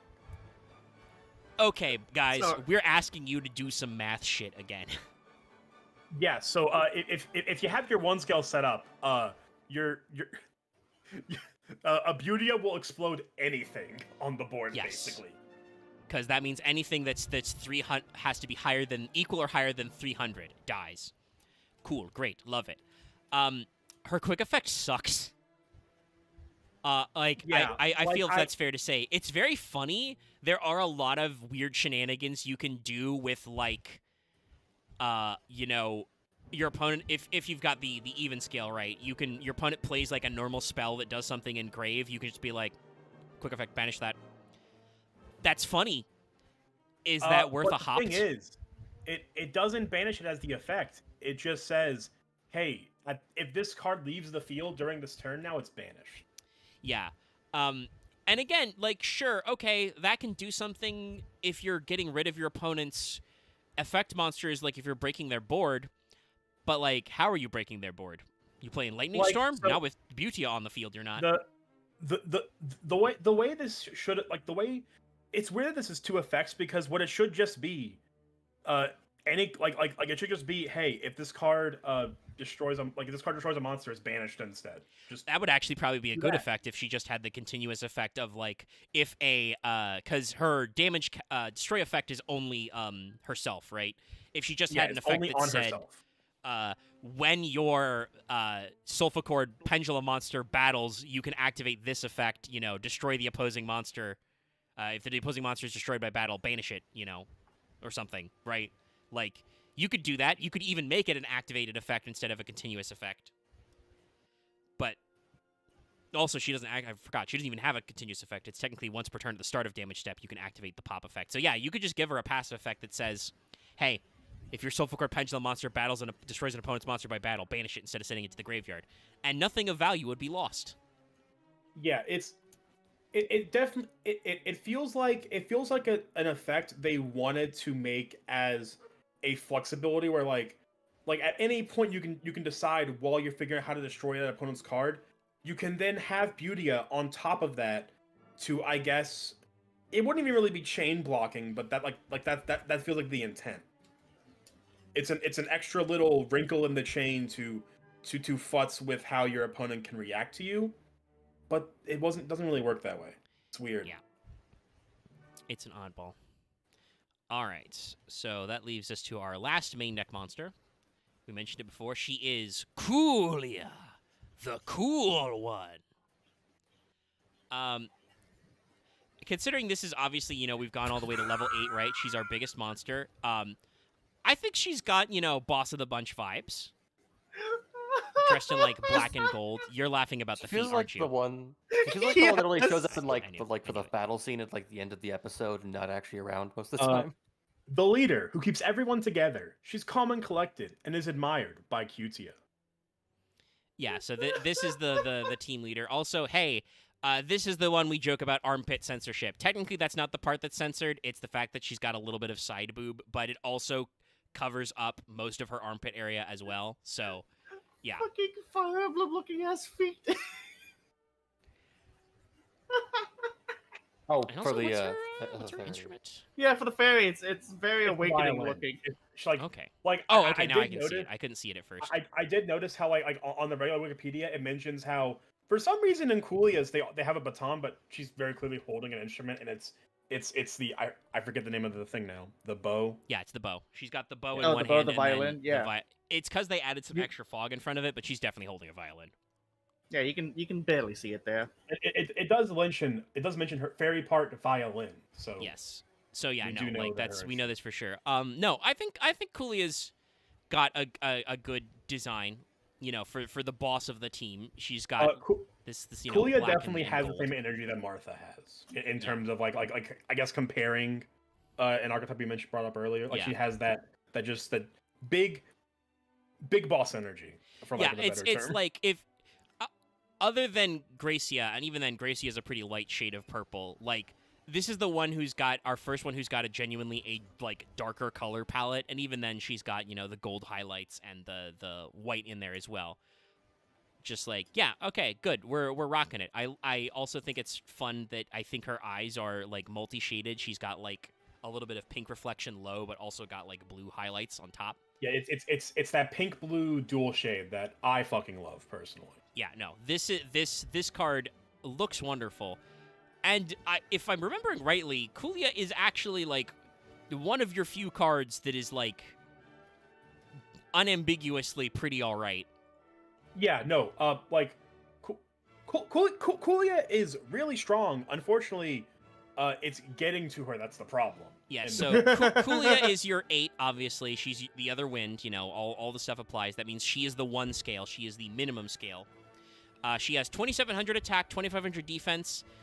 That's kind of mid for a level 8, but again, this archetype is not necessarily trying to be an Ungus Bungus beater archetype, you know? So 28's not a bad scale up. They probably could have gone 29 and made her scale to 3K, but, you know, Konami is weird about what can punch a Blue Eyes White Dragon. Yeah. Her monster effects read, you can special summon this card from your hand by attributing 2 pendulum monsters. Just 2 pendulum monsters. Yeah, just 2 pendulums. You can summon her. So she is an 8 with an inherent special effect. You can use each of the following effects once per turn. First of all, this is a hard once per turn, by the way, not a soft once per turn. You can target one face-up card your opponent controls, or up to 2 cards if you have an odd pen scale.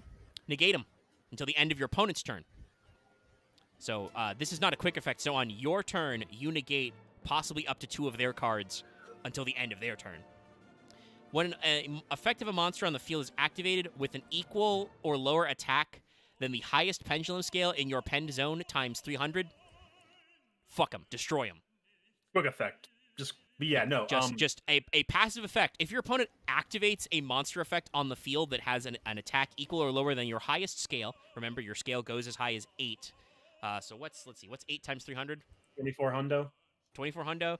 Yeah, so that's like most normal summons and starters. Blown up. And like as much as we've clowned on a Sulfa card so far, if there is one card that will at some point end up in a competitive pen deck, it's this one. Yeah, if there's ever a room for Sulfa Chord cards, I think Kulia is one of them. Just because, like, first of all, you don't have to play the archetype to play her. Any deck that shits out 2 pendulum monsters can summon her 4th. She's a level 8, which is just a good level for decks to play with. Yes. She is a 1 scale. And I will say this. None of we talk about how they try to do new things with pendulums so you don't have to play old pendulums. Sulfa Chord is not actually like a xenophobic pendulum archetype. They aren't like Cleese, which say you can only pendulum summon Sulfa Chord monsters. Like, Kulia's Pend effect only does anything when you have a Sulfa Chord, but she's still a scale 1, you know? Like, it's functional. And she doesn't require you to have a Sulfa Chord odd pendulum scale. You just need an odd pendulum scale in your pen zone to do this. And I will say, Sulfa Chord could very easily end up a small package in a pen deck purely for the sake of now that Sulfa Chord monster is being pen summoned as part of this pen summon, you just can't react to it, even though I'm only summoning 1 Sulfa Chord monster. Yeah. Like the wording of this card, since it is not like, it's not saying like when you only it just says whenever a Sulfa Sulfa Chord monster is being pendulum summoned, your opponent can't activate cards or effects. So if your pendulum summon includes any number of Sulfa Chords, they can't.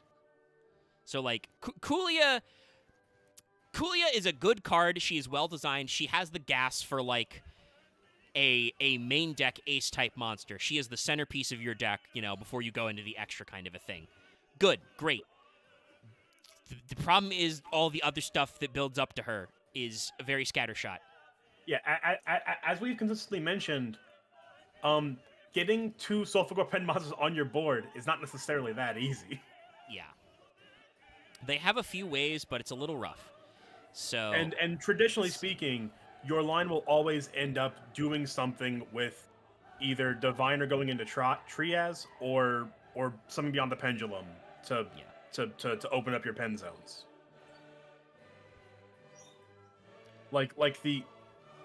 It's unfortunately a deck they designed to be different with Pend, but just by nature of how Pend is, like how how pendulums unoptimal work. pen decks are Yeah. designed to be played. They are locked into very specific combo lines to then start going off from. So technically, we're gonna go to their legacy support first because they started with the Link 3. I believe that came first because I'm pretty sure they had a Link monster. Actually, let me double check. Did the Link monster come out right away, or did this deck get 2 waves of support that I'm not thinking of? Musia was Dawn of Majesty. Okay, no. So both of these came later. Which was first, Dawn of Majesty or Cyberstorm Access? I think it was Dawn of Majesty. When was Cyberstorm Access? Because Dawn of Majesty was April 21. Syac was 2023. So the Link version of Kulia is way later. So actually, yeah, no, this tracks. All right, good.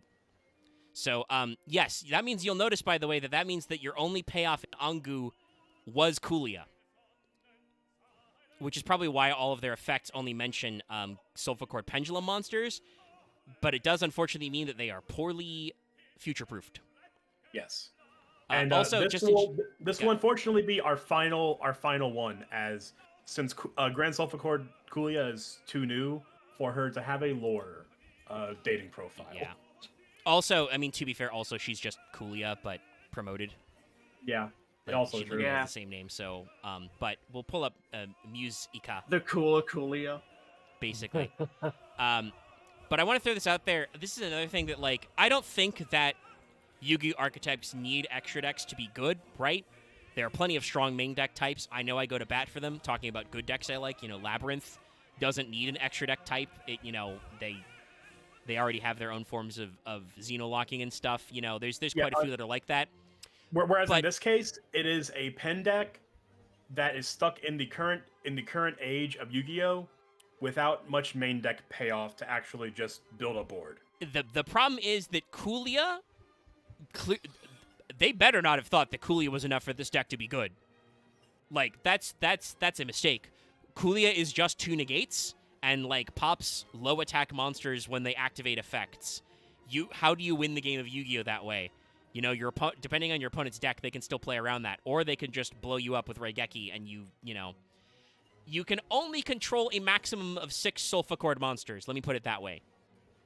You can only get 6 of their monster effects at a time, and that means that you have to have summoned one of them from the extra deck. You know, so like, there's limitations here. I wonder if maybe Konami was planning on you having Electromite be your, you know, extra deck Skadoozle, but it's still one of those cases where, like, they forgot to future-proof for the extra deck, and it didn't work out, and it's sad. But so our first one will be of their extra deck ads is Gran Sulfur Muse Ika. Get it? Muse. Music. A goddess who resides in the higher realms above even the Doremi realm and manages the angels. Fairies are born from the scores she writes, and then the angels are able to conduct the fairies using those scores. Yeah, so basically she is like Kulia is like head of the music club. This is like their teacher advisor. She writes the music that they play. She's their boss. So, I just had a thought looking at her, seeing the colors and everything. Yeah. This is just the weather rainbow for this archetype, isn't it? Yeah. Close, but not quite. She's a Link too. I will say, are those? I mean, in shoes terms of, like, to be the chibis. I don't know. I was thinking that myself. I don't know if that's supposed to show how she's in a higher position where, like, she's got her fucking stage heels just lying next to her. No, isn't it like she's wearing the flats because some pianos have those pedals on the bottom? They do. They do. Imagine it would be difficult to use. But that's what I heels mean. on Like, those. is the cue that, like, she walked up on stage in her fucking fancy, you know, high heels, and then she had to switch to her flats? I don't know. There's something going on there. I still like this design though. Like, I like the kind of like the rainbow tinge in her hair. She's actually got like a little halo. The outfit design is really good. She's got a big grand piano. I do like that. It seems to be she is the only one with actual wings. Yeah, she's got wings, and they're not all over the place. They're very muted, which is Good. Though they do have, They she does have the piano They are keys in muted them. while still being able to stand out when you fully notice them. Yeah, It's- you it's- notice that it's they're nice. there and they've got the piano keys effect, and I'm like, this is good. Yes, this is good design. I imagine this art was planned from the start. The fucking chibi for her though looks the most like a fucking life twin character though. Yes, no. Clearly, because she writes music, and the live twins are fiends in real life. Let's start inventing lore again. Clearly, Musica writes the music that the live twins perform. This woman wrote the Leela rap. This woman is Calliope. I am sorry, I just pictured her at a piano playing bars, and it's just the fucking DK rap. I mean, if we're talking about piano memes, that would be JoJo pianos, I assume. But this is a link to, as we've said. Should we play the fucking this is piano another as entry. Valkyrie This is a waddles down long, the stairs? I think a long list entry in link to pendulum support links that are meant to be, hey, maybe Electromite's not okay. She's our first light fairy, link 2. She's got the diagonal arrows, the arrows you want. She's a 1900, which is all right for a link 2. She has the best link 2 arrows of all time. Yes. Like that, like Konami has realized. The classic. If we make a good link 2, they have those arrows. That's just how it works. And her requirements are exactly 2 pendulum monsters. There you go. We tried. We're trying to make another generic link 2 pendulum. Her effect reads, during your main phase, you can add a pendulum monster from your hand to the extra deck face up, and one face up pendulum monster from the extra deck to your hand, as long as one of them is even and one of them is odd. So that kind of synergizes with Soulful Cord, but also can just be a good way to hand fix, basically. You know, swap out your guys on the extra deck to your hand and vice versa. That can work. Additionally, when you pendulum summon a Soulful Cord monsters, you can target one of them, add a Soulful Cord pendulum monster to your deck to your hand whose level equals the pendulum scale of that monster. You can only activate each effective Musica once per turn. So, we're trying with Musica. We're trying really hard. This is a pretty good link to extender for the deck because she lets you swap your scales around in your hand, and if you're playing Soulful Cords, you're much more likely to have odds and evens, you know? Yeah, like it is a generic card with a solidly generic effect that while it may while it's not going to be like critical in every single pen deck, if you're playing with a lot of weird scales, you're probably gonna throw this in your extra deck because why not? And her Soulful Cord specific effect to when you pendulum summon, add a monster whose level equals the scale. Okay, that's good. That's a great way to get around the fact that the deck probably doesn't have enough searching. Like, it's mostly just Cutia who gets a monster search once, you know? So, Musica lets you just go, okay, I pendulum summoned, my scale 5, add my 5. I pendulum summoned my scale, one of my big guys, like my level 7 or 8, I can, grab my pen scale, my level 2 or 1 kind of a thing. Or, if you're just summoning Cutia, that means you can dig out a fucking Coolia. Perfect. Good. Is it enough to make this deck good? No, but we've given them an extra deck play. If you put two of them on the board, you actually have something to go into. I think, unfortunately, this problem happens a lot of pendulums, that Beyond the Pendulum is probably a better Link 2 to go into, but we're trying. And then our last monster, which came out last year, once again, talking about weird one-off supports that are in decks that are good. So the Link version, Grand Soulful Cord Coolia, came out in Syac, Cyberstorm Axis. That's when Firewall was back and better than ever.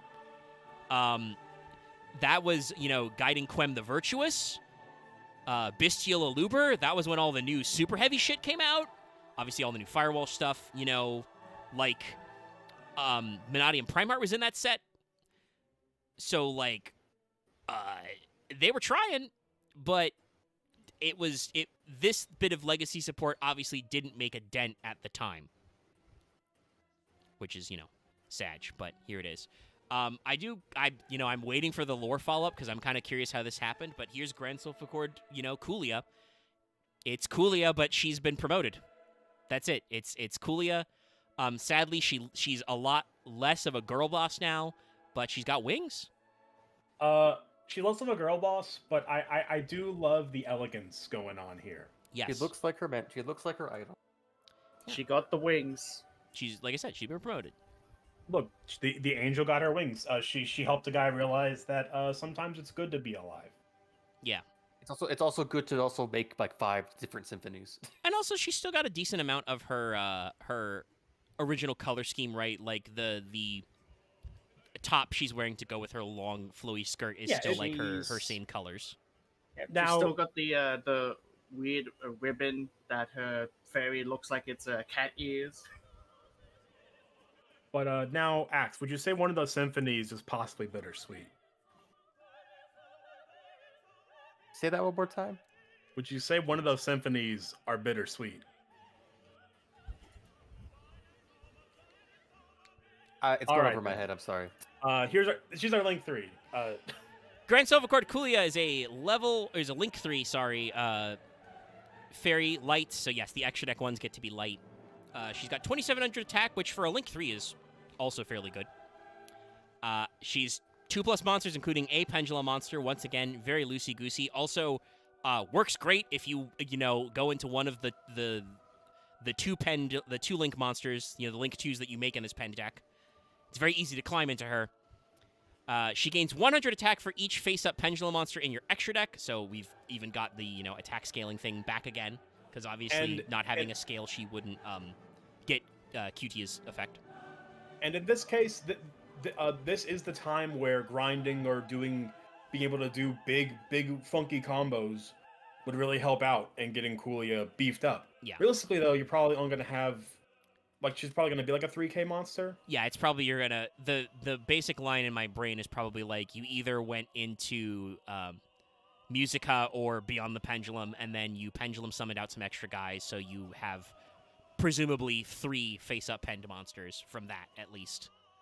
Assuming you didn't summon some of them back with Beyond the Pendulum or something, So that's, for a Link 3, that's all right, Yeah. to get up into that zone. The activated effects of Pendulum monsters this card points to can't be negated. Oh, right. I forgot to mention she's a Link 3. She's in a Pendulum deck. It's the back arrows. It's the arrows you want. Yeah, she has the exceed the pendulum arrows. Yeah, she's got the full back row here. You don't have a forward facing arrow. So Pendulum monsters in those zones their effects can't be negated. Their activated effects, I should say. Once per turn, when your opponent activates a card or effect, quick effect, special summon a Sulfa card with an odd pendulum scale from your pendulum zone to this card points to. And if you do negate the activation, then you can add a Sulfa pendulum monster with an even scale from your deck to your face-up extra. So, okay, cool. They've got an in-archetype negate. It still requires you to have an odd scale. I assume it's odd because it's supposed to be regular Kulia, who's a 1. Well, not only that, it does still play into the fact that the pen monsters with even scales cared about even effects, odd, and she is a Link 3, which is odd. So she is an odd Link, and she is Kulia, who was a scale 1. Yeah. So it's a cute seeing them stick to the theming at least, even outside of the pinned. But that does mean that this has a very limited play. But still, it's an in-archetype negate. I think the main thing that just after going over all these monsters is just the problem is that this deck has failed to materialize a play that is better than the generic version of that play, right? Yeah. Why would you make Kulia when you could just pen summon 5 and make a, format Apo or something? I will shout it out as it's a deck profile that I found that is both very funny and I think would it could activate the neurons of Loth per se. Oh no. If you have Grand Sulfa Kulia on the field and you have a Zark under it, its activated effects will not be negated even if you have summoned it through the trap card that negates Zark. Yeah. Funny how that goes. Yeah, that's a very funny thing, right? And like I said, Kulia is Grand Silvercord, Blink Kulia, we should say, is technically generic, and I'm glad that Konami is not trying to necessarily exile these Pendulum monsters from the rest of the Pendulum support. The main thing is that it seems like they have failed to materialize effects that are better than the generic pendulum soup effects or other generic support you can get. Like, Yeah, because Musica's not better than Beyond the Pendulum per se. I will showcase Definitely the not brew that I have been testing with Omega and crew. Omega can choose to show it if they like. Realistically speaking, this is probably a bad brew because like I said, this was me looking at sulfa chords, going, all right, let's put cards and see what happens. It's been tweaked here and there over the course of the last week and a half, and it's probably bad. I've not put in a lot of time into sulfa chord, but realistically speaking, I'm playing a lot of sulfa chord names, then just good fairy support, and then just a handful of other pendulum soup cards. Let's double check our ratios here. Here's what we got. Let's see. You got a Trias Hierarchica for that play. You've got 2 Coolia, 1 Butia. I don't recognize that is Protector Spirit Loageth. If this card on the field is destroyed by battle or card effect, you can target a monster on the field. It cannot be destroyed by battle this turn. Okay. All right, if an effect of a fairy monster you control is activated, especially in this card, from your hand, you target one face-up card your opponent controls and one attack position monster you control. Banish that opponent's card, and if you do, change your monster's defense position. So basically, just more very good stuff. Yeah. Then you've got Angelica, Gracia, Fancia, Elitia, and 3 Dreamia, 3 Cutia, 3 Diviner. You're playing the 1-for-1, like I said. Got 3 of Elegance, our first spell trap to look at. 3 Duelist Alliance, 1 copy of the field spell, and Terraforming to find that field spell. 2 Pendulum, Star Pendulum Graph, a couple of the other Sulfur Chord spell traps, and then just Pendulum Scale. Yeah, no, this is foreseeable. And the extra looks exactly like what you'd fucking expect, You've got Diviner, so you've got a Synchro package, so you're playing, Borrowload and Barone. And then you've just got all the link stuff you'd want. Little Knight, just IP Mask. Whatever random link shit we want to extend Beyond, into Exceed, if we end up in a bad way. Yep, that's the Evermax and access code, and and you're playing the Apo, and you're playing the Arash, the White Woman jump scare, and I mean, here's the problem, Loth. Because they only have 2 extra deck monsters that are only Link Cooley is pretty good. That's why Vesper's racked up 2 of them in this extra deck. But they don't have any other cards to play in your extra, so what are you going to do? Are you going to play nothing? No, so you're just be like, fuck it, Avermax. I know, it just still kind of sucks to see. And in all the games I played against Omega, I think there was one that actually went to my extra deck, and yes, it was some access code, but it was my only real play after summoning Beyond the Pendulum being in a weird spot. There were some matchups here against Aroma, which is a very fun deck to play. Unfortunately, unlike the Sulfa chords, which appear to have enough room for non-engine, I hypothetically you could cut the Hierarchica angle and the Logeth and have Ash Blossom, for instance, or something. Yeah, or there's a little bit. I could take up the Duelist Alliance package. That was there just fuck around. There's room in here to play non-engine. That is Aroma's. Even with their new shit, shit's very good. The problem is that it adds more fucking monster names that you need to play, so you have even less room for hand traps and shit. It's a difficult time, but I appreciate the effort, and it's one of those things where, like I said, the access code play was literally it was probably not a good matchup because the Aroma deck's very good at making a turn 1 Queen of Thorns and just playing Taxman.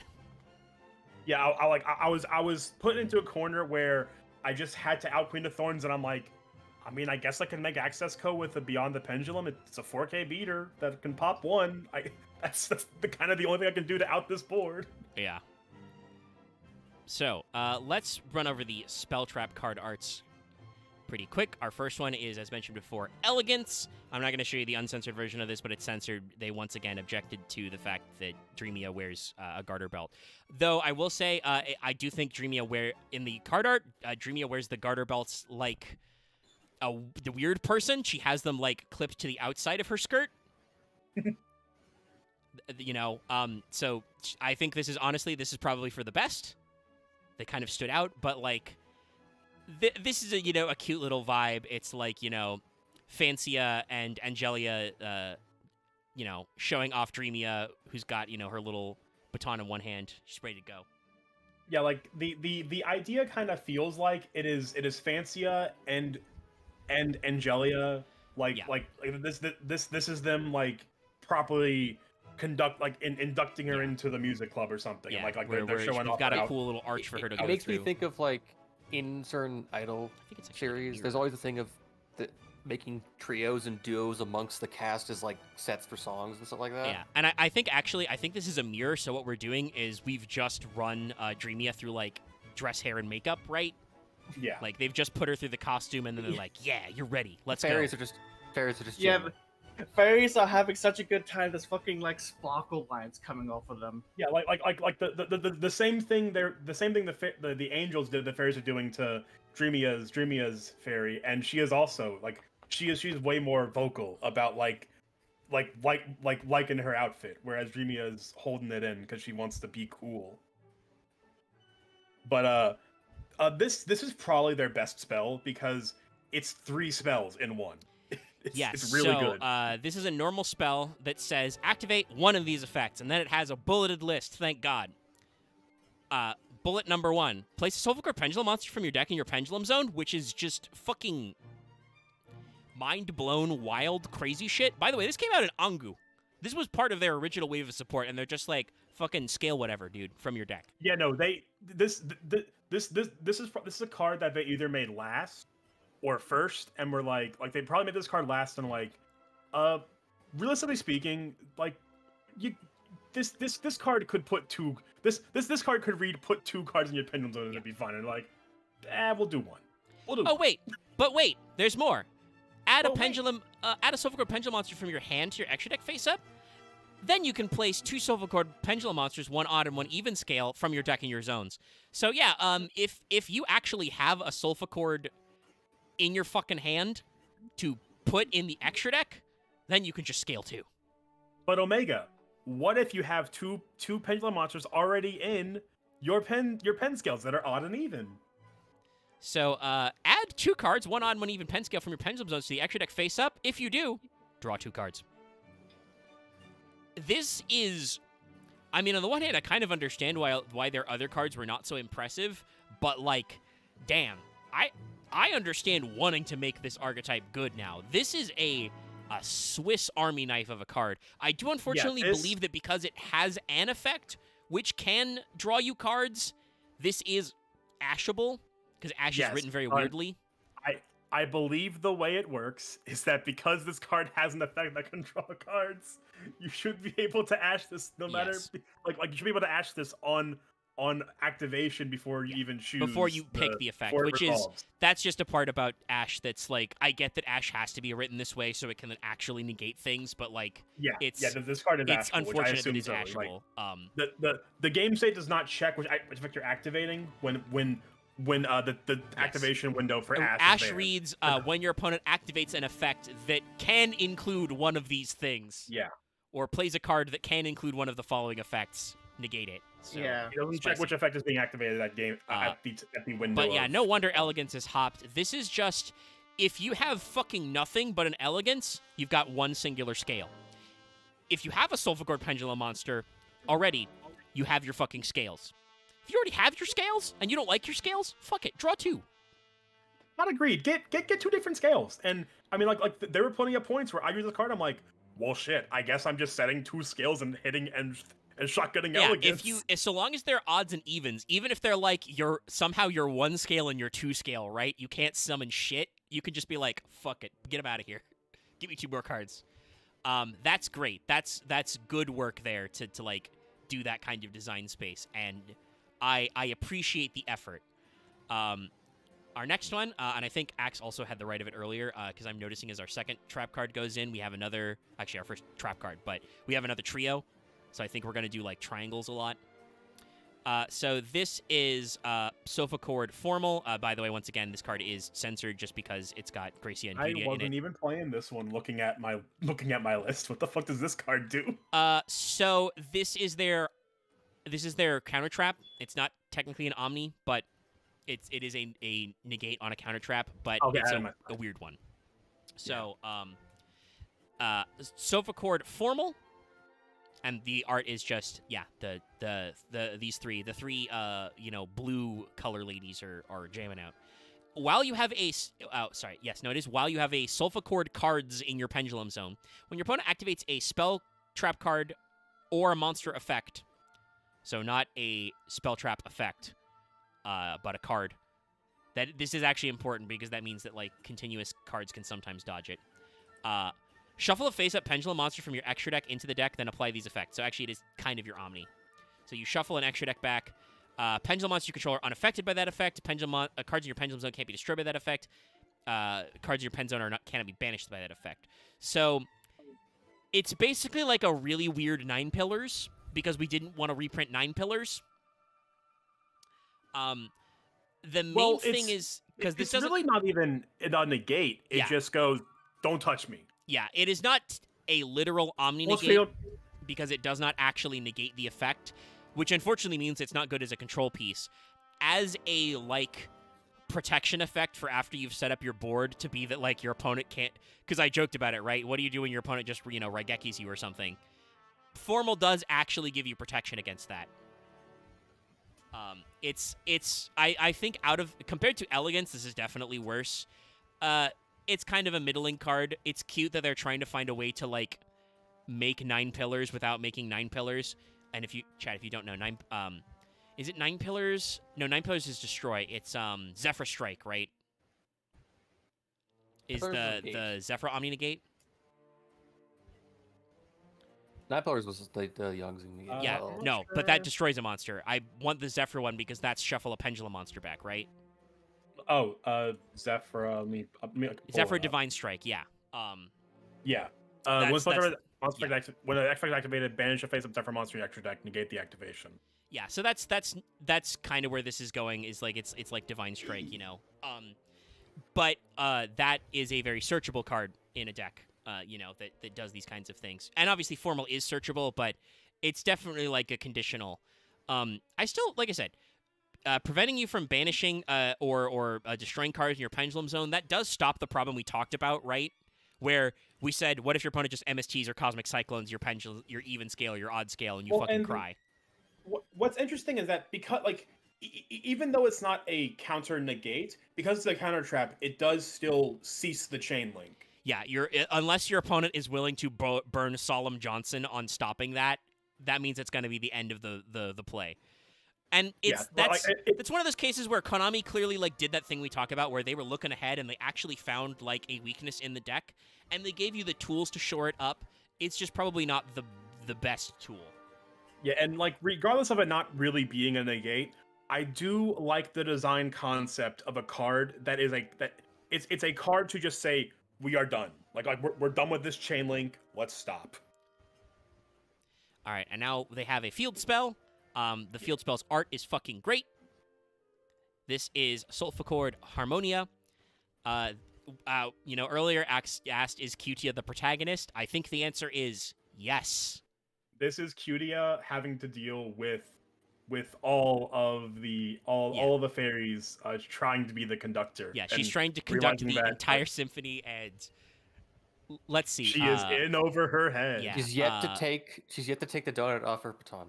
Fancia's fairy is just fucking sleeping. Her own fairy is fucking confused. I like that Coolia's fairy is just like, oh my god, you're gonna die. She's trying to help her. If anything, it feels like she says you could try it once. So all the girls just fucking went off to go have some food or something. So they left the fairies. The one that belongs to the idol is just like tooting away. Yeah, no, like Gracia and Angelia's are being the most normal. They are just trying to play the music. The baby one is crying.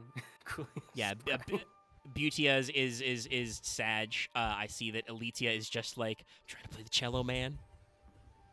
It's good. No, she's trying to focus. No, I'm just realizing that everything else around her is breaking down. Yeah. Honestly, I kind of agree with Zed's take. It's like QT is the protagonist, Dreamy is the rival turned friend, and Elite is the second friend. Yeah, I think that vibe sounds correct from the lore we discussed earlier. So this is your field spell. This probably means it's pretty good, right? Yes. This is the field spell. This is the field spell, correct. Once again, this is another field spell that has 3 bullet points. Let's go. Debate one of these effects. Another Sulfur card that just says, do what you want. First, you can add a face-up Sulfur Pendulum monster from your extra deck to your hand. Good, just cycle them back. You can increase the pendulum scale of one Sulfur card in your pen zone by its level to this turn. This is an effect we talked about earlier. 9. Yeah. So that means you can indeed pendulum summon anything. And again, this card was in their initial support at Angu, so they've always had that move. If you control Sulfur Pendulum monster cards with at least 3 different scales, 3 different even scales, or at least 3 different odd scales, destroy a card your opponent controls. You can only use each of these effects once per turn. So this is a field spell, so this just lingers, so hypothetically, you can use each effect. Just, you can only do each one once per turn. So yeah, no, that's decent. The getting at least 3 of one or other scale to get there is kind of annoying, but it is a non-targeting destruction. It's just destroy. It's non-targeting, and there is a solid enough fixing capability of this deck. But now between its Link monsters and Angelia, but it's still a bit. I mean, it's a more likely payoff than the Ursartic fucking banish 7, banish a couple and draw 7 cards or some shit. Like you will actually execute Harmonia sometimes. That's not the effect you're counting on. The effect you're counting on is probably making you turn any of your scales into the high scale basically by making it 9, which also forces it to be an odd scale. And you can recycle them from your extra deck. So, good card, thumbs up. Good metaverse target. I just noticed something about the card art here. Yeah? That I appreciate. Because I can't remember the names. Blue, purple, and orange have normal-looking musical notes. Every other musical note coming from everyone else is fucked up and squiggly. Yes, that's a good catch. Yeah, they're a little weird. They're out of harmony. I think the intent is that Kulia and Cutia are both the conductors.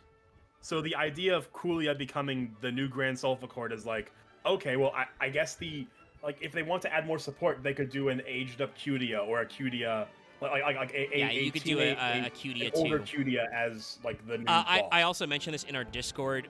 The Solfege, technically, you can do like up or down 1 register notes, so instead of it being like do, it could be D or day as the note kind of a thing traditionally. So you could literally do a second generation of them kind of a thing. It's just the question of if Konami wants to do that. The other problem of doing a second generation would mean there are now 16 main deck names in this deck. Oh yeah, no, and that's something that unfortunately happens with big archetypes. That means that some of these girls are going away. They're not coming back. It'll unfortunately probably be cards like Elidia and Vancia. Like I think they're neat, but unfortunately their protection. Depending on what they do with the stat lines, Vancia I could still see being very valid because her stat line. Hold on, I just realized you just mentioned it, but the one who gets the link, her fairy in this picture, the way she's holding her bow, it looks like she's made a massive L on her forehead. It is.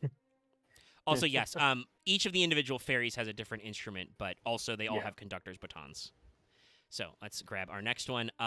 So this card is arguably very confusingly named. This is Sulfur Musica, without the E. Musica.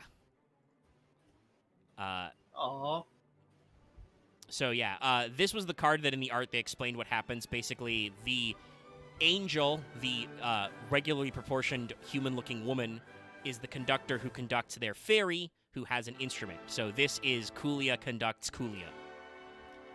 And apparently we're fucking jamming. Wait, I just realized how we can easily explain the fairies and everything else to some people. Have you ever seen the anime Baka to Test? Oh god. I was also actually thinking about another thing of, I think that it's 2 things because it separates the monster effect from the pendulum effect. That too. But yeah. Anyways, this is a trap that, once again, 3 different effects. Oh fuck, why? Yeah. So it's a normal trap. It says activate one of these effects, but it's based on the pendulum scale of Sulfur pendulum monsters you control. implying that non-Sulfur Pendulum monsters could have a pendulum scale. I guess they have to say specifically they're monster cards you control, not cards in your pendulum zone. Anyway, if you have an odd, you may special summon a face-up Sulfur Pendulum monster with an odd scale from your extra deck. If you have an even, you can summon an even. If you have an even and an odd, it's a target and pop one. Well, I mean, if it was generic, you could probably throw this card into a lot of decks. Yeah, I know. It's just it's the part where it says the pendulum scales of Sulfur Pendulum monster cards you control. You could probably just say the pendulum scales of Sulfur monster cards you control because non-pendulum monsters don't have scales. True. But that would probably open the door for some kind of future weird Yu-Gi-Oh! Effect where you assign monsters pendulum scale numbers. We already have cards that say, hey, this they could be... want. We have Actually, that is a good point, Zed. I didn't tuner. think of it. That's a reason to play Aletia in your sideboard. She is your out to Anti-Spell Fragrance, which, of course, because you are playing a pen deck, kills you. Yeah. If Cutia smells the Anti-Spell Fragrance, she dies. Fragrance, yeah, someone else did it. I know. I've been doing like writing for stuff earlier today. My ability is bad. Some of you were in the Discord earlier when I clearly meant to type higher but typed fire. And then I was like, nah, it works either way. I did it again later when I was deliberately trying to write both higher and fire. So like my language center is very weird today. It's because I played too much Yu-Gi-Oh earlier. As someone who regularly mixes up R's and W's in speech, I'm like, yeah, someone else. Cheer for it. I believe we have yeah. 2 more names left. 2 more names. And Musica, it's all right. It's as a trap. It's your kind of one of trap, yeah. like for that extra little spice. Since like it's searchable and it's a lot more utility. Yeah. Than what the counter is. Though you probably would play the counter if you had the space. Yes. And I do agree, music is definitely flexible because just like worst comes to worst, just odd scale summon an odd monster from your deck. Like if your opponent, just blows up your board, it's a good way to keep your ass alive. And also sometimes proc your on summon effects. But also just as a trap card, normal trap, pop, it's a good one.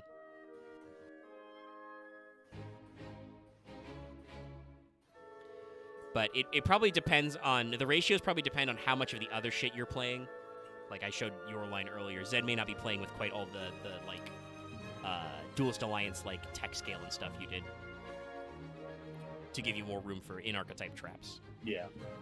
So let's see. When did this one come out? Okay, nope. This one is in the fullest.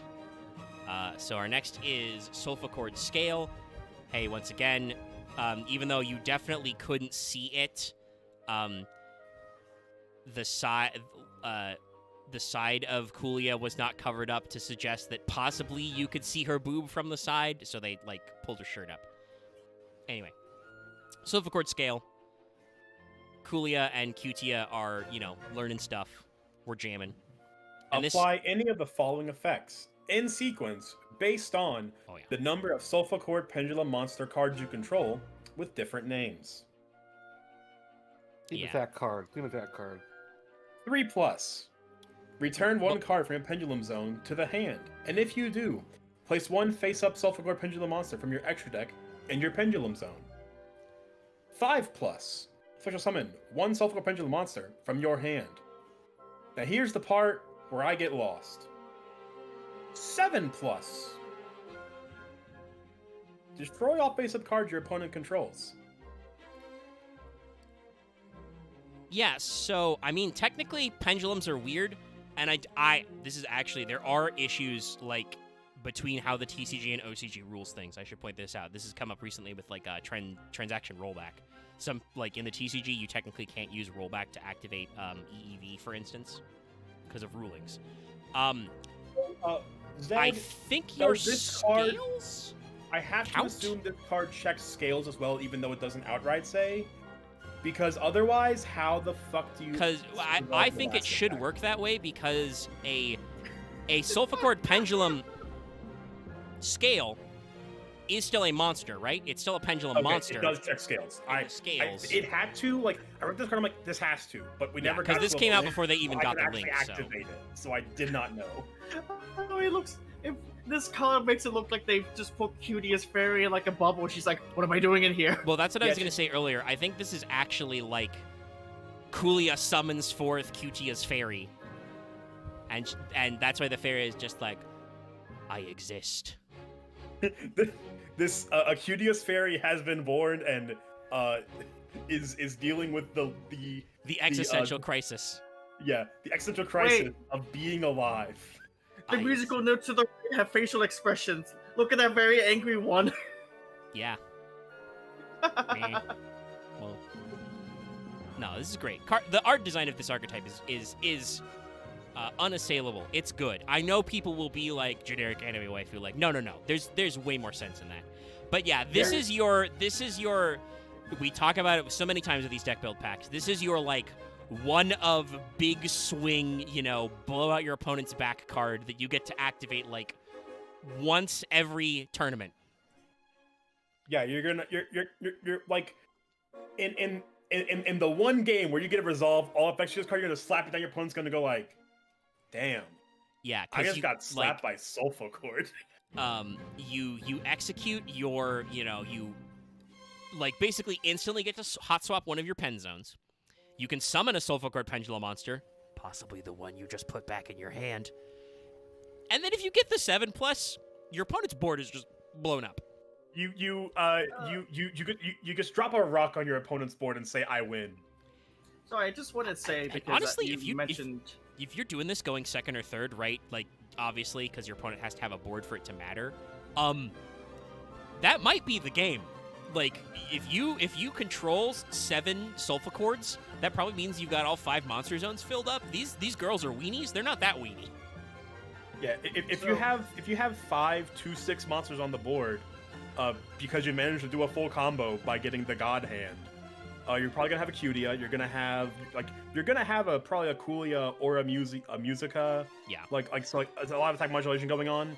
If you've got you're gonna have some beefy cards on the board. Yeah. Sorry, we interrupted you. Yep.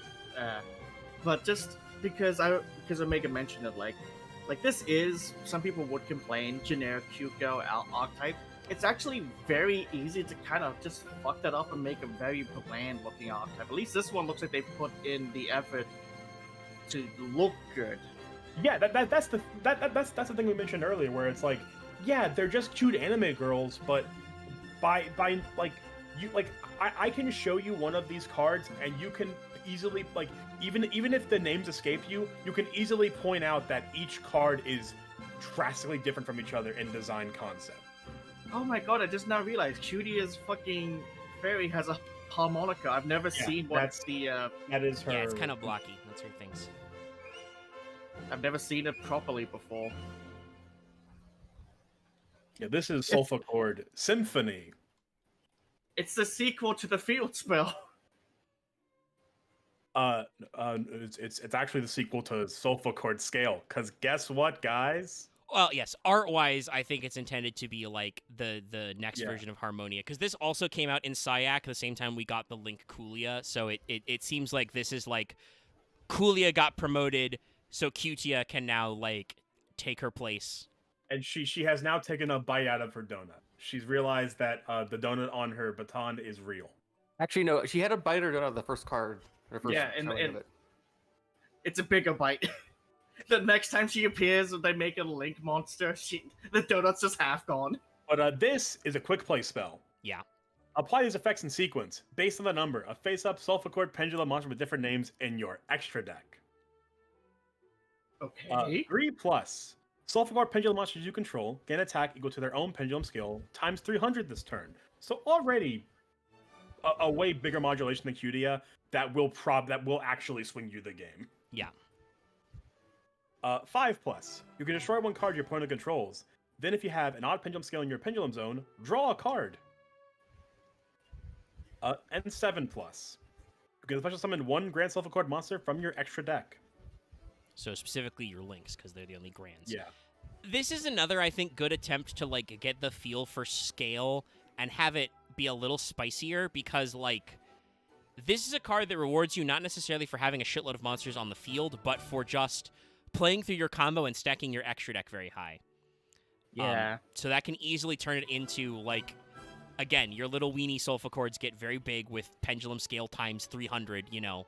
That means that in that Kulia case, automatically jumps to, like, 3k. That turns Fancia into 3100 without Cudia's boost as well. Yes, Without Cudia's boost, she is now a 3100 beater. spicy. This is Fancia will stomp on anything in its inner. And because it's a quick play, like, obviously you can't activate it in the damage step exactly, but you can do this on, like, attack deck and just be like, oh, you thought you were gonna run over one of my little tiny baby Sulfa Chords? You die now. Well, and not only it can fade an entire battle phase basically. Yeah, because it sticks around till the end of this turn. So, like, that's a great way to, like, do a turnaround if your opponent was thinking that they, like, got rid of all your interaction. The destroy effect is good interruption, and then also if you've got incentive to do it on your turn to draw a card or just replace itself, you know. The special summon a Grand Sulfa Chord's a little weird. It's a good way to cheat out your links. I don't know if you really have to be doing that, but it's neat, I guess. You don't have to, but, like, it's free. Like, it's just a free bonus at the end if you're in the late game. Yeah, and if you have 7+ Sulfa Chords with different names dead. Yeah. You've been grinding the fuck out of this game. You deserve it at that point. I forget, did the Grand Sulfa Chords have a on special summon effect? I don't believe so. They do not. Cool. Well, actually, in this case, if you summon Kulia, she's a 3400 attack monster at base because she gets 100 for each face-up pendulum monster in your extra deck. True. You have to have at least 7 different names. So yeah. She's gonna be coming out as a big lass. I guess that is a good way of, like, if your opponent has somehow, like, blown up your whole board and you're just like, I'm not gonna bother summoning all those guys back. I'm just gonna cheat out a Grand Sulfa Chord and she's gonna be fucking swole. Die. Like, it's an okay capstone. Just picturing a fucking Kulia, but she's got, like, the ripped yaoi body. Yeah, what happens is one Winged Angel starts playing and Kulia descends from the heavens as she gets flopped on the board, like, kill me now. But it is a good way to do your I mean, like I said, it's the 7+. You've been fucking playing a lot of Yu-Gi-Oh to get that far, so, like, yeah, you got it. Okay, that's fine. All right. Okay. And it's still, like, Kulia would still allow you to, like, even extend further by doing more shenanigans if you're doing it during your opponent's turn, and then they try to activate more effects because she does have a quick effect to activate the card effect, especially when the Sulfa Chord with an odd scale. This card points to and negate it, so does give you Kulia is definitely the target you're meant to summon. Yeah. In general, I think as we come to the end of the Sulfa Chords, it is an archetype that certainly does not lack for things to do. The problem is that some of the things they do is a little situational or specific, or I do kind of feel like the deck can't quite make up its mind whether or not it wants to be going first or second. This is a problem a lot of Yu-Gi-Oh decks have, though, that's not unique to Sulfa Chord. Yeah, like, it is a weird byproduct of Konami's design where they like every so often they will make a turbo aggro deck like War Rocks. War Rocks are far too one note to be good. So they and like archetypes are not designed in a vacuum, like, obviously, like. But you look at in Sulfa Chord is one of those archetypes where they like you said they gave them plenty of options and abilities to flex into other plays. But in the end, at the end of your combo, it doesn't even matter. Yeah, it doesn't. It really. Yeah, it's one of those things where, like I know, you know, Zed's in chat now talking about playing this deck and talking about how he runs Avermax and Access Code Talker too, right? And, like, yeah, obviously, if you're pet decking, you can do whatever you want in the extra, but there are much better decks to turbo out Avermax, like, or Access Code for the win. It's like, I complain about them. I won't begrudge people for using them, but it does suck when I'm like, okay, cool, everything's going great, I can do this, and then fucking Access Code Talker comes out. It sucks. access code has sliced my board in half and pushed me Yes. for 5k. Just without any punishment, access code has just access code all over me. So yeah, so like it's like I said way earlier, start of this, this is by no means a non-functional, like unplayable archetype. This absolutely does stuff. I do think it is meant to, like you said, meant to be a link spam deck. It's kind of sad that it took them a while to get them the links they needed. Like that. Mm-hmm. Obviously, I feel like the cards that, like the one-off support that comes out in a main set, like 2 or 3 months after the deck build pack, is probably intended support. It's just like what you call it when they get to the end of the line, they're like, "Yes, Sloth, would you like to share with the class?" I'm picturing like all these cute girls doing their music things, and it's like, okay, time for the link summon. You just bring out Sayuya Skull Dread. I mean, yeah, actually, no, you could. Stage. I was thinking on it, and the simplest thing they can do for this deck is just make a Grand Sulfur Q to get a Link 1 and make her do everything like Dark Infant, and you've probably solved the fucking deck. Yeah, that Legitimately. would probably just Yeah. giving them a Link 1 so you don't even have to extend a little bit to start. It's like what was it? That You know, one going through the Trap thing. Tricks Link one, the one that everyone always That's Sarah. fucking runs. Yes. Yeah. Sarah.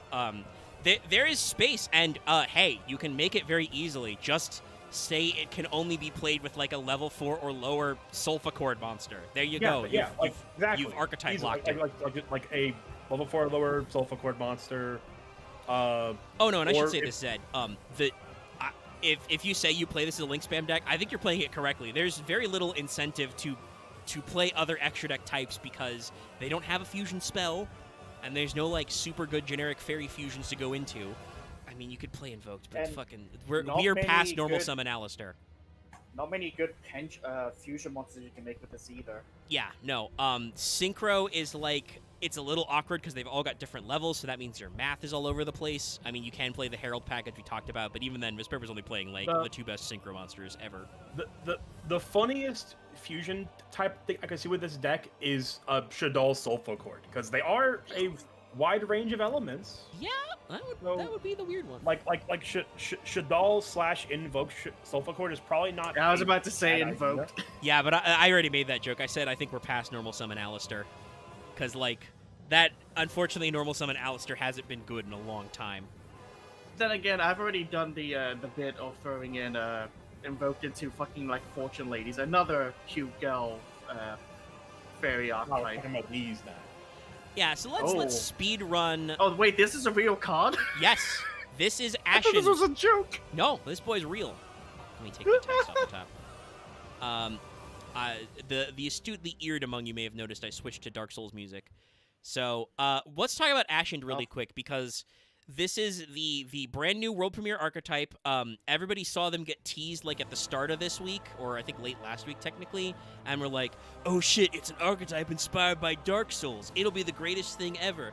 And then the other half of people were like, it's a TCG world premiere archetype. It's gonna fucking suck. I will spoil this. I'm on the opinion that as of the legacy of whatever it is, Phantom Nightmare, this deck does suck. This is not Yeah, a good deck out the gate. It's not. To me, it's incomplete. I mean, yes, most This of them are. this archetype, as it is right now, is incredibly comparable to Sulfur in that they are a toolbox of things. What do those things accomplish? I don't fucking know, dude. Yeah, it's it's like Sulfur, especially Sulfur pre the links, because that Depending at on least gives like you a finishing bit. on what gimmicks it has and if there's any more, it could be like not great, but it could be fun or funny. Oh, to I play. think they will be fun to play because they have a very unique play style. You can see it right from this guy. Yeah, Vegas, yeah, the just- Eruption This is Dragon by no Extinction. means a lost cause archetype from like hour one. It's more so that I with just want to these say current- there are people on the internet who are unironically saying like, "Oh, check out Ashen. You better buy up those bonfires so you can search their level 4." That person is trying to sell you bonfires. Don't listen to them. You can buy If entire decks you- for bonfires. Pay like $100 for bonfire just to play this deck as of it's releasing now. You deserve to be scammed. Do not do that. That's dumb. This deck is not worth it yet. We don't even know if this deck's Obligat- optimal format is to play 3 Bonfire. You can only search 1 card.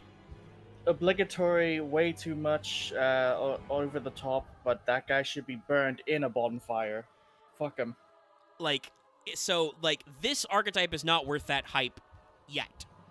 I think it looks super cool, and I want to see if they get another 7 cards, and Konami, it better be 7 more cards. Did we already mention what this archetype is themed around, or are we gonna let Loth try to figure it out? No, I think Loth knows. I've also may have said it before. But Vados, he'll get it when we look at the next card for sure, if Loth doesn't already get the theme. This is Vados, the Eruption What, Dragon then of it's Dark Extinction. Souls? Yeah, Omega actually just said Dark Souls, inspired by Dark Souls. I mentioned, I did say it earlier. I Guys, I straight wasn't up, sure. I have said stuff, and then each of the 3 of you has repeated exactly what I said like 5 minutes later, at least once tonight. So, like, I'm reaching the point where I want to start shouting, but I can't do that because I've been talking for 2 hours straight and my throat is dry. This is where Axe Okay. tells me to leave the stream and go drink water, bozo. Anyways, we got Vados. Vados. But like sometimes you can just never. So here's the secret super boss dragon you fight in Yeah. every Dark Souls. It's a Telling big me, scary man. dragon. He's a dark pyro. He's not a dragon, even though he has dragon in his name. This will be on a Dual Logs top 10 later. So this guy is a level 9, by the way. He says, during the main phase, if this card is in your hand, as a quick effect, you can target one card in a field zone, special summon this card to your opponent's field. If you do, destroy that card, then add to your hand, or set an Ashen Continuous Trap from your deck. Currently, there's only 1 target. If this card is sent from your opponent's field to the graveyard, you can destroy all monsters on the field. You can only activate each effect of Vados once per turn. He's got 2,800 attack, 1,500 defense, so a little low for a 9. So, Vados has some funny potential. If your opponent... He solves the problem of just giving your opponent monsters, right? Where if they, like, link him off, they'll just blow up their own board, you know? And shit like that, or they, like, tribute him for a normal summon or something. Also, he does technically offer counterplay to decks that need field spells. If your opponent activates, like, Dragon Ravine as a quick effect, you get to go, Vados. Summon him and pop. If Mystic Void wasn't banned, he would also get rid of that, yes. I'm fucking thinking of this guy coming out full Malefic World, and it's like, well, shit. I think the more common play would be something like your opponent's playing, like, Magician's Navigation or Secret Village, and you're just like, no, don't do that. It has lots of functions. Those are the good applications. Can you imagine? It's like, okay, time to play Ash. The Ashen stuff, and then your opponent pulls out fucking Gear Town. It's like, well, shit. Yeah, no. There are decks it doesn't work against, but it's funny. But this seems to be the primary play the deck is based around, is somehow giving your opponent Vados and, like, working around that. There are a couple of other plays. There's a couple different lines, but it's definitely a little weird. This is their next guy, King of the Ashen City. Hey, it's the Lord of Fire. One moment. I noticed that these guys already have the tips pages. The tips are just what cards can add these things. Oh boy. Infernal Flame Banshee, World Legacy Monstrosity, Dark the Dark Charmer, Gloomy, Chaos Zone, Deus Ex Crawler? Okay, Yeah. it's level 9 monster with a different type and attribute than this card. That's why. Yeah. That's funny. I mean, the World Legacy Monstrosity is probably the one you play. Yeah. Let's just one level 9 monster from your hand. Target one level 9 monster you control, special summon from your deck. 2 9s with each different original type and attributes that face up targeted monster with different names from each, but those 2 monsters can attack and destroy them during the end phase. Yeah. It's a weak one, but again, this deck is literally 7 cards. If you played 3 of every card I'm about to show you, you're only at 21 cards. You literally only have half a deck. So, like, again, this deck is not complete. You should not be playing it yet. Literally do not. Luckily, it doesn't seem like it's too super, like, overtaxed. Like, you'll notice these are, like, I think these are supposed to be photo scans or mock-ups. King is, like, at best a super, if not a common. Vados is a secret, I think. The one woman in the archetype is a super, or not a super, an ultra. She's got gold text. Ultra. So, like, it could be much worse. Anyway, this is the King of the Ashen City. He is a Pyro Dark level 8. He's got 1400 attack, 2700 defense. Clearly, he's doing them parry strats. He's still a Pyro, so that's their whole thing is to be a Dark Pyro. If Obsidian, the Ashen City, is in the field zone, you can special summon him from your hand. You can only special summon him once per turn this way. All of our next cards are going to read that same effect. During your main phase, you can special summon one Ashen monster from your hand, except King. If your opponent controls a monster with 2800 or more attack, Vados, you can special summon it from your deck instead. You can only use this effect once per turn. So King is, an extender who fetches from hand or deck. And, okay, that's fine, I guess. I don't think King is actually a super great card, but he is an extender, so, we'll see if there's more plays. I'll have to wait to see the other monsters to see what kind of effects they have. He's an extender that, in a perfect world, when this deck gets extra support, who knows? They could fucking get a wild monster appears for the opponent or some shit. Some stuff. This is our next boy, Hero of the Ashen City. He's a level 7. I am 90% certain this is supposed to be Artorias. Yeah, I was about to say that. Guess because he has Johnny Dark Souls man. He has the Berserk type sword and a blue ghost cape. I just think it could be many other things because he's also barefooted, barehanded, but I guess maybe because it's also partially meant to be kind of Roman as well. Well, the thing that gets me is that he's up. called Hero of the Ashen City, as in he was the hero of the time, whereas in Dark Souls, the main character is a guy that shows up way after the fact. He is not the hero of the story. He is just a guy who ends up being the I think Artorias matches best our because this does kind of seem like we're still in the time scale of the original Dark Souls, though not quite. I do actually think the priestess design, a lot of people, because of her light color palette, were Firekeeper. We could be Dark Souls 3, but Artorias is our first man who is just guts from Dark Souls. I don't know. Was there an iconic Artorias. giant man from Demon Souls? No, but there's quite a few in later games. Yeah, But Artorias is the first. But yeah, so Hero is another Pyro. He's got 2600 attack, 2100 defense. Good. I love Artorias. That motherfucker had his main sword arm, his left arm broken, and fights you with his right arm instead, and is still kicking the shit out of you. For Yeah. sure. Kicks your ass. So he has good stats for a 7, I think, and possibly is a good call to summon with King. If Obsidian is on the field, you can special summon him from your hand. During the main phase, quick effect, you can target a Pyro monster on the field, destroy it. If you destroyed Vados by this effect, place an Ashen City from your deck, or face up field zone. You can only use the... Oh, and Great Wolf Sif just started playing. Thanks, background music. Place an Obsidian in your field zone. You can use this effect once per turn. Wait. So, hey, guess what? This guy is not great, but I think he's one of their better cards so far. He's definitely he is their Trident. Yeah. The unfortunate part about him being the Trident is that he slays the dragon. Unfortunately, him slaying the dragon destroys the city. Yes. In the lore idea. So I should point out, Vados is a can effect. It's just that means that if you use Hero to get rid of him, you don't get any card advantage if you don't activate the destroy effect. So Vados blows up the board. Now, I will say, spoilers, Obsidian, the city of Ash, the Ashen City, says that during your main phase, all of your opponent's monsters count as Pyros. So on your turn, he is a full-ass Trident. Yeah. Otherwise, he's just a weird way to trigger Vados on your opponent's turn and blow up the whole board. Yeah, he is super finicky, but I don't think he's a bad card. Again, same issue with Sulfa Cord, where you can clearly see what they're trying to do and how they're trying to build these. Yeah. But they are intentionally holding back on trying to on how they are phrasing these cards. So here's Priestess, yeah, bark, white woman, blah blah blah.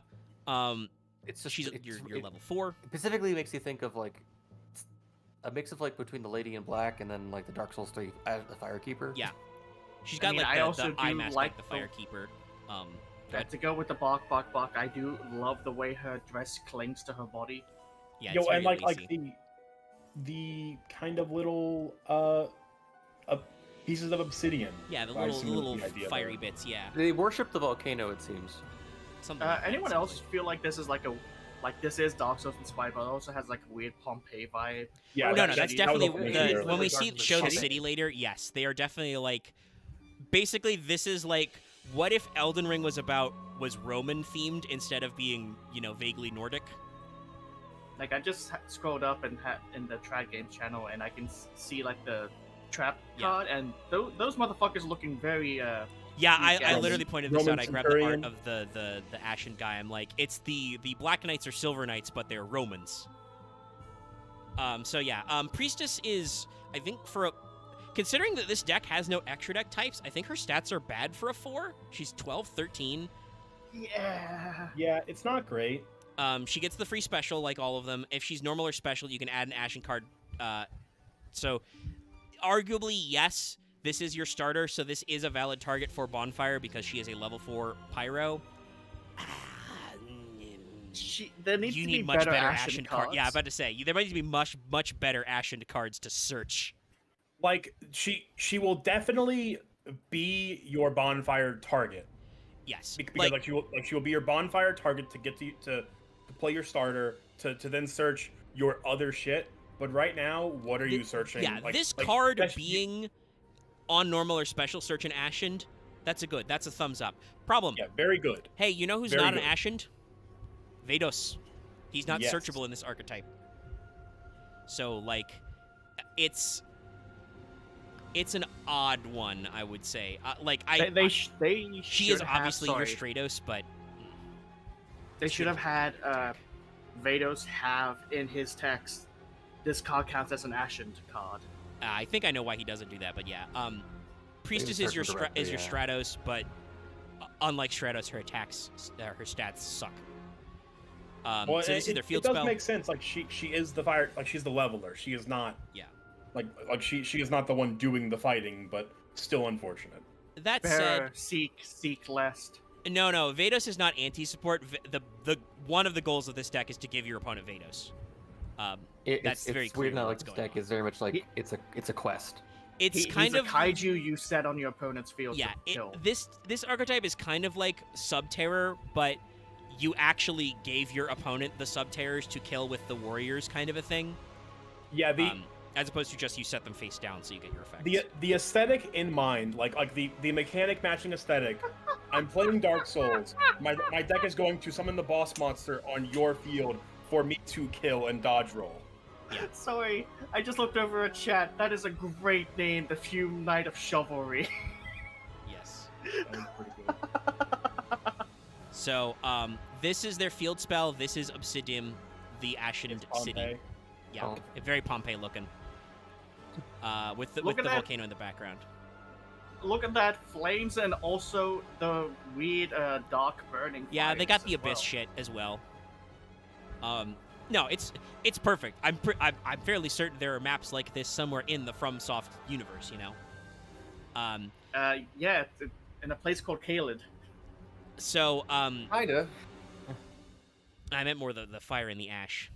Oh, Kaelin's yeah. a little ashy, Oh, but no. that really depends on like what phase of what game. There's some stuff going on. Kill one of the first flame. Yeah. also just most of Come three. in. So This- this has the effect that makes Hero a valid Trident. Face up special summon monster opponent Yeah. controls become Pyro during your turn only. Yes.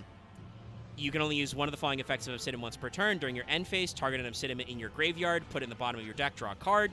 So basically, because you have cards that activate your field spell, like, right away, that means that you can cycle through them, and it has a way to stack them back. I would actually love this effect on the Gate Guardian field spell, the Labyrinth Wall Shadow. That's because that's a card that's a soft once per turn, so you cycle through them a lot, and then you have no way to get them back. But yeah, so this card replaces I was itself. going to say, but someone beat me to it in the chat.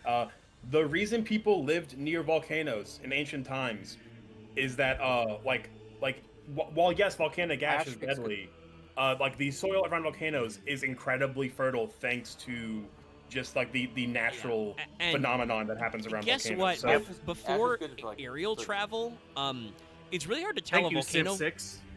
It's really hard to tell a volcano from a regular ass mountain if it's not currently literally on fire. So Yeah. yeah, people would just be like, "Oh, this mountain, shit grows good in this mountain." Thumbs up, and then the mountain awakens, and then like, "No, our hubris." Oh God! Oh God! I Prometheus guess you is need to make my gonna crops. kill us or something. Yeah, like it's. Typhon sleeps below Mount Etna. Shit sucks. Why did we settle at the mountain next to Hephaestus' forge? No. But the other effect is if this card is in the field zone, it's destroyed or banished. Love this. You can special summon an Ashen monster from your deck. So this is your only card that floats on destruction. Vados doesn't blow this up. Yeah. Well, not only that, like the hero popping Vados to search Obsidian. The idea is that you don't already have Obsidian out, so your only option is to pop Vados. Yeah. Well, that's the weird thing because like you use hero to pop Vados, but you can't special summon him easily unless you have the city on board already. Yeah. Yeah, No, it's a it is weird very odd. It's very bizarre. So here's the Awakening of Vados. It's also not searchable. But it's a quick play that says place an Obsidian from your deck face up in either field zone, because yes, it has a way to. Because Vados pops the card it quick effect summons, you can use this to give your opponent Ashen City, pop Ashen City, and you immediately special your own guy. So like, Okay, that's neat. it's got some plays. Then if your opponent controls a card in their field zone, you can add a level 5 or higher Dark Pyro. So this can add Vados, or it can add the other guys, so like it immediately sets up the play. For the rest of this turn, after this resolves, you can't special summon monsters from your deck or extra deck except Pyros. You can only activate one Awakening of Vados per turn. So it sets up your play, and it extra deck and deck locks you But to it does Pyros. It does not lock you from summoning monsters from your hand that aren't pyro Yeah. monsters. Funny enough. Which is good, because I'm pretty sure if you're playing this deck currently, you are playing Kaijus. Yeah. So like and the they reason did why is actually this have enough forethought to be like, well, it's not gonna end the world if this deck can summon kaijus too. It's gonna be fine. And this is why I say they're Kaijus. Their last card, they're Continuous Ashen Trap, so this is what Vados searches currently. Well, and The new wait, Fire Link is a Pyro, but guess what? She name checks fire monsters. is there not a way to search in the spell trap yet? Is there not a spell trap searcher yet in the archetype? No. Yeah. Yeah, Vados that's can why- only that's why search they an need Ashen Continuous Trap. I at least like that there's probably at least like 3 other cards that just aren't here yet or in this art. I'm hoping there's another 7, because that's how many cards there are in this Yeah. set. But yeah, they There's definitely need some more gas. I would assume we're gonna get 3 to 4 monsters, another 3 to 4 monsters, one of which will be another boss monster, possibly. Hopefully maybe another, a Phoenix monster. hopefully and- a continuous spell that counts as the field spell. Yeah, and another spell, and like another spell and or Yeah. continuous trap. A continuous spell also that just does what Sanctuary does, and like gets your field spell. It also protects it, would be bad. But yeah, this is Ashened for Eternity. Great card name. Once again, shows the little guys. They've got some regular soldiers out here. When this I card love is the look of activated, Vados in this picture, though. you can straight up Vados add is- Vados. We have not talked about the designs. The designs are very good. Yeah, no, it's Very good, like very I good know card. I'm very anti this archetype, but also I'm saying that because I don't want people to get overhyped just because it looks so cool. This It's just- I archetype know. looks fucking cool. It's just not enough yet. Don't overplay it yet. But yeah, this card, this continuous trap, when activated, adds Vados or an Ashen from your graveyard to your hand, so it lets you reset guys. It lets you target a face-up monster your opponent controls that you own, take that monster back, then make all face-up monsters your opponent currently controls his attack equal to the attack of the targeted monster's original attack. This attack change lasts until the end of this turn. You're going to use this effect of Ashen for Eternity once per turn. You're going to activate 1 per turn. Ah, neat. So, yes, this is... Basically, I think this deck has 2 lines depending on what turn you're at. One way is to set up a play where you summon Vados on your opponent's board, you summon Hero, and you pop Vados with Hero when your opponent makes a board, and you just blow up their board. You're just like, fuck you, you don't got a board anymore. And hopefully they don't have any more resources. The second is to somehow live through all this shit, put a Vados on your opponent's board, flip Ashen for Eternity, get Vados on your side, make all of your opponent's monsters small, beat them up. neither of these are super good plans, but you have lines, and this archetype has room to be good. It definitely needs more gas. Like, we need some more guys. You probably need a second normal summon would be nice. Some kind of card that rewards you for either putting all your shit in the graveyard or floating. I joke that they should make their John Dark Souls equivalent, your player character equivalent. Like, make him like a weenie little, like, 1,000 guy, but make him gain like 500 attack for every ashened monster in your graveyard, Yes. so that by the time you burn through this whole combo, he's huge. Because that's the thing. These guys have a lot of effects which set you up to wipe the board. None of these fuckers float. None of these guys are immune to destruction. Yeah, it's weird because you feel like it should, because every Dark Souls always has this thing of being like death is now impossible again. So like there should be some inherent recursion. Yeah, Just that gonna go or ahead and like post a thing. or like they have a way to come back from the graveyard, right? Because they're immortal, kind of a thing. No, they're just existing. It's weird. It's a weird one. I've made a meme, post a copy in Veil Portrayal and Trad games for everyone.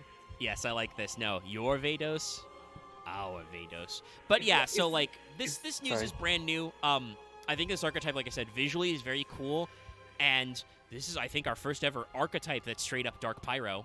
There are some other Dark Pyros, but we're doing things. Unfortunately, Interesting this is not gonna mixes go of well in the year of Maybe fire. it's a- archetypes. Maybe it doesn't have the recursion thing because maybe this is meant to be more of like the archetype of like literally the opening cutscene of a Dark Souls game. I mean, yeah, but then we still need the payoff, right? Like it's cool, but it needs to do something. Double check something. Yeah, no. So like on Twitter, by the way, I 100%. joked. No, go ahead, Vesper. Because I'm gonna do comedy. Go ahead. Yeah, 100%. Like what they've set down is neat. There are very clear holes in what's been released, and that is unfortunately just a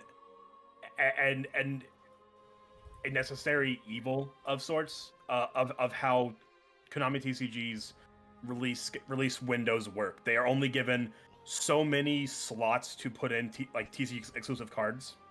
Yeah, they only get so many world premieres per set, and so God damn it. they got to use them accordingly. So on Twitter, I was curious. Oh, sorry, Omega. no, go for it. I was like, oh yeah, we It's got not that Dark good. Pyro. Do we have any Dark Aquas? And I checked, it's like, oh yeah, the Tillaments. Fuck. Yeah, Telements are Dark Aquas. Sadly, Ashened, at least with this first wave, will not be as cool as Tier. Yeah, the current Dark Pyro monsters we have are 2 Evil Swarm monsters, Nitro Blaster, and a Centurion card. Give us more interesting mixes of types and Are they the attributes, good Konami. evil swarms? I did not recognize either of them, so I'm going to assume no. Let me pull it back up and check the names. A monster. One of them's Dark Obliviwisp. Pyro. That's not good. That's not a good card. Yeah, it is Let me- O-Lantern and Obliviwisp. I've never heard of O-Lantern. Distribute this card, target one piece of monster your opponent controls, destroy that target. It's fine, I guess. Like it's Yeah. it's a shitty. It's an I mean, XL, I it's think XL you would force. right now, because they don't have enough cards. I think you would play like 2 or 3 Obliviwisp in this because it's a level 4 with 2050 defense, and that means that you could like go into rank 4 plays. So I was like, oh man, do we have any cards or monsters that are light aqua? Technically, the new Tistana stuff. Yeah. Istana, a name I mean, we see it here again. we can I do know a fire aqua monster exists. Yeah, I mean, we know there's a few. They that did a is couple. not a sous ship. The good old fire kraken. They've done some stuff. Progression staple. Yes, but the joke I was saying earlier was I made this joke that I typed a line in reply to this archetype coming out. Which, by the way, this is super hyped. I saw Ashen trending for a little bit on Twitter, and like the YGO organization website literally like Cloudflare timed out when they posted the article for this. When they dropped the information, people noticed. Yeah, they were super excited for this. But my joke was that I said, call me when they add Crossbreed Priscilla. And then my follow-up to that joke is I could probably make about a dozen versions of that joke. There are so many things you could say there. Call me when they add, Gwen the Sun Dark Lady. Sun Gwendolyn, Aldrich the Devourer of Souls. When they whatever add, the fuck he's called. Gwendolyn. When they add, fucking, when they Witch add of Bed of Easelleaf. Chaos. Yeah. There's so many things you could do there. Oh, it's like, oh, God. But like, Yeah, Devourer of Gods. It was something Devourer of something. It's yeah. So I hope that this is not an archetype that they fire and forget, right? Like that they. I feel like they could just keep making cards that are references. There's a bunch of references they keep making. And they do occasionally do this. I don't think there's anything necessarily wrong with that because it's like yes, it's obviously a reference, but I don't think that it's. Like you said, they've got their own unique spin. Like this Pompeii thing is new for Dark Souls. All Dark Souls have never gone Roman. It never really went for that time period. I mean, when you look at their more recent attempts at taking a pop culture reference and putting a spin on it, like Cosmo was fun. Like Cosmo was Star Wars, a kitbash of Star Wars and Wizard of Oz. That was a cool little. And it worked. And honestly, like, there's nothing wrong with Cosmo as an archetype. It's just like it's like over 5 years old now is its only issue. It's a little outdated. I guess is this meant to be like a mix of Dark Souls and Roman epic? Probably. I mean, we'll have to see what the second weight is. I do want to joke that I joked that this is set up for Aresh for White Woman because Vados lets you give your opponent the material and she can't be destroyed by non-targeting destruction effects. So if you use Vados as link material to summon her, you can activate his board nuke effect without killing yourself entirely. That's probably not worth it, but it is funny. It's weird because it's like I just feel like all the cards have something immediately after getting wiped by Vados. Yeah, I don't know. Like maybe they've got a continuous trap or spell coming in the second wave that like does something when your monsters blow up. Like they add a new guy or, oh God, help you, fucking tax your opponent. Make him take like 500 damage every time an Ashen is destroyed and sent to graveyard or something. The key piece we are missing is a recovery card when our cards get popped. Which I feel like should have been baked into the archetype, but I will hold my breath for another way. Yeah, this is one of those things where, mark my words, chat, in about 3 months when presser for the next set comes out and they preview the next set of Ashen cards, there will be another meeting of the minds, another circle up, where we talk about whether or not this does anything or if we've been debated the entire time and this archetype fucking sucks. I hope it's the former. I will not be shocked if it's the latter. Yeah, I want so badly this archetype to be good because I love the aesthetic. The aesthetic fucking rocks. And like honestly, if they give you enough cards to play a deck, I would probably try it out anyway, you know? It's just a matter of like, is it gonna be anything competitively, you know? And at this point it's not. I talked about this earlier, I joked. Fucking Flame Swordsman, which is another TCG World Premiere, that has more of a game plan than Ashen. Like, if you do your Flame Swordsman combo correctly, your opponent fucking dies. The Flame Swordsman is 7k and can attack twice. Because you slice them in half 5 times. Yes, if you played it correctly and you get to the battle phase with a Flame Swordsman, your opponent is dead. They've perished. So, like, yeah, no. This doesn't really have that because there's no, like, push for game. There's no real lockout. Like, I feel like they probably could have made the field spell Zombie World, but it's not. That would actually be good if the field spell made your opponent's monsters pyro on their turn. That would fuck some people up. Oh yeah, for sure. Like that would be a good play out, but it's not. So like, I don't even know what are the fucking generic. Are there generic pyro extra deck monsters? There's a couple of rank 4s. That's why I say to play Evil Swarm. There are definitely some, but let's just look up. Let's just look up some extra deck monsters. Let me get the card search up. The DB. Some Link Pyros. There's 2. Prank Kids Bow Wow and Nitro Blaster. Cool, great. So yeah, That means the extra deck let's lock take a is look back. at So synchros. wait a minute. That means they have to have an extra deck monster coming, right? They have to. If So there's let's- only let's- two let's and they're look at, fucking nothing burger cards like that, they don't do anything. There are 6 Pyro Synchros, 2 Flambeau monsters, Old Entity Cthulhu, level 4, Gaia Blaze the Force of Sun, and Lava Stenen, and all of them are Fire Pyro as well. Not that it matters too much, but Yeah, you They're are the- pyro. You're only pyro locked. You're not dark pyro locked, but like they don't have a Yeah. tuner.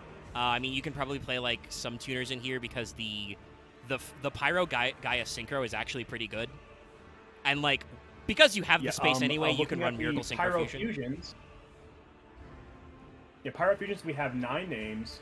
2 of them are Ancient Vanillas, a Prank Kid, 2 Gem Knights, an E-Hero, Inferno, which unsummonable, realistically. Yeah. Ritual Beast Ultia Pelio, Blaze Phoenix, the Burning Bombardment Bird, Sadly, you need a machine type monster to pull that which off. I guess you could theoretically summon if you're playing machines somehow.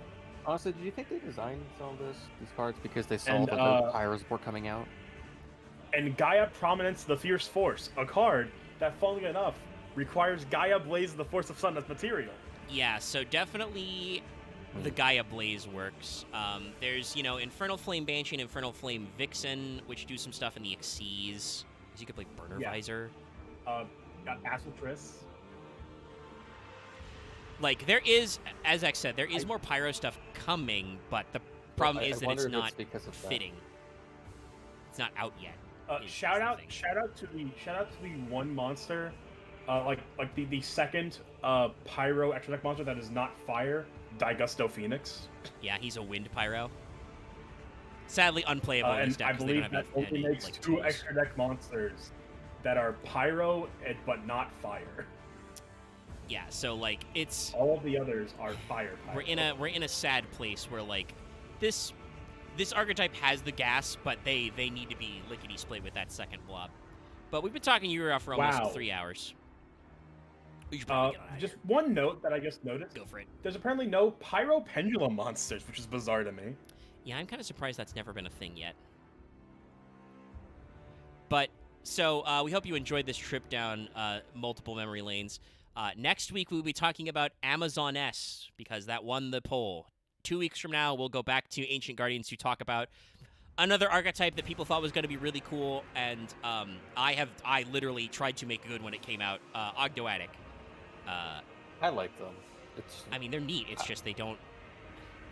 Well, yeah, again, it's like I don't think that there have been objectively bad archetypes in a long while, but there are competitively there are really good competitive archetypes. and Ogdoadic's everything else. problem is that they are a graveyard-focused deck. Basically, they are a Chaos Graveyard-focused package that's Reptile type. They are worse at that than Exorcister is, which Exorcister is actually technically competitive if the meta is right, so that's not saying a lot. But that's the thing, right? That, like, Exorcister is the perfected form of what Ogdoadic was trying to do as a mechanic. Yeah. And Ogdo lacks extra deck plays other than Feral King of the Imps, Let's Go, etc., and a lot of other stuff. But we'll get into that in a couple of weeks. Thanks for tuning in, everybody. If you got here late, feel free to go back to the start and learn about something completely different than this Dragon of Fire and stuff. Yeah. And we'll come back at you and expect to be here for a while next week. All right, that's everything for me. I'm getting out of here. My water bottle is empty and my throat is dry. I must go. I am now ashen We for are. eternity. Bye. We are hitting the eject button.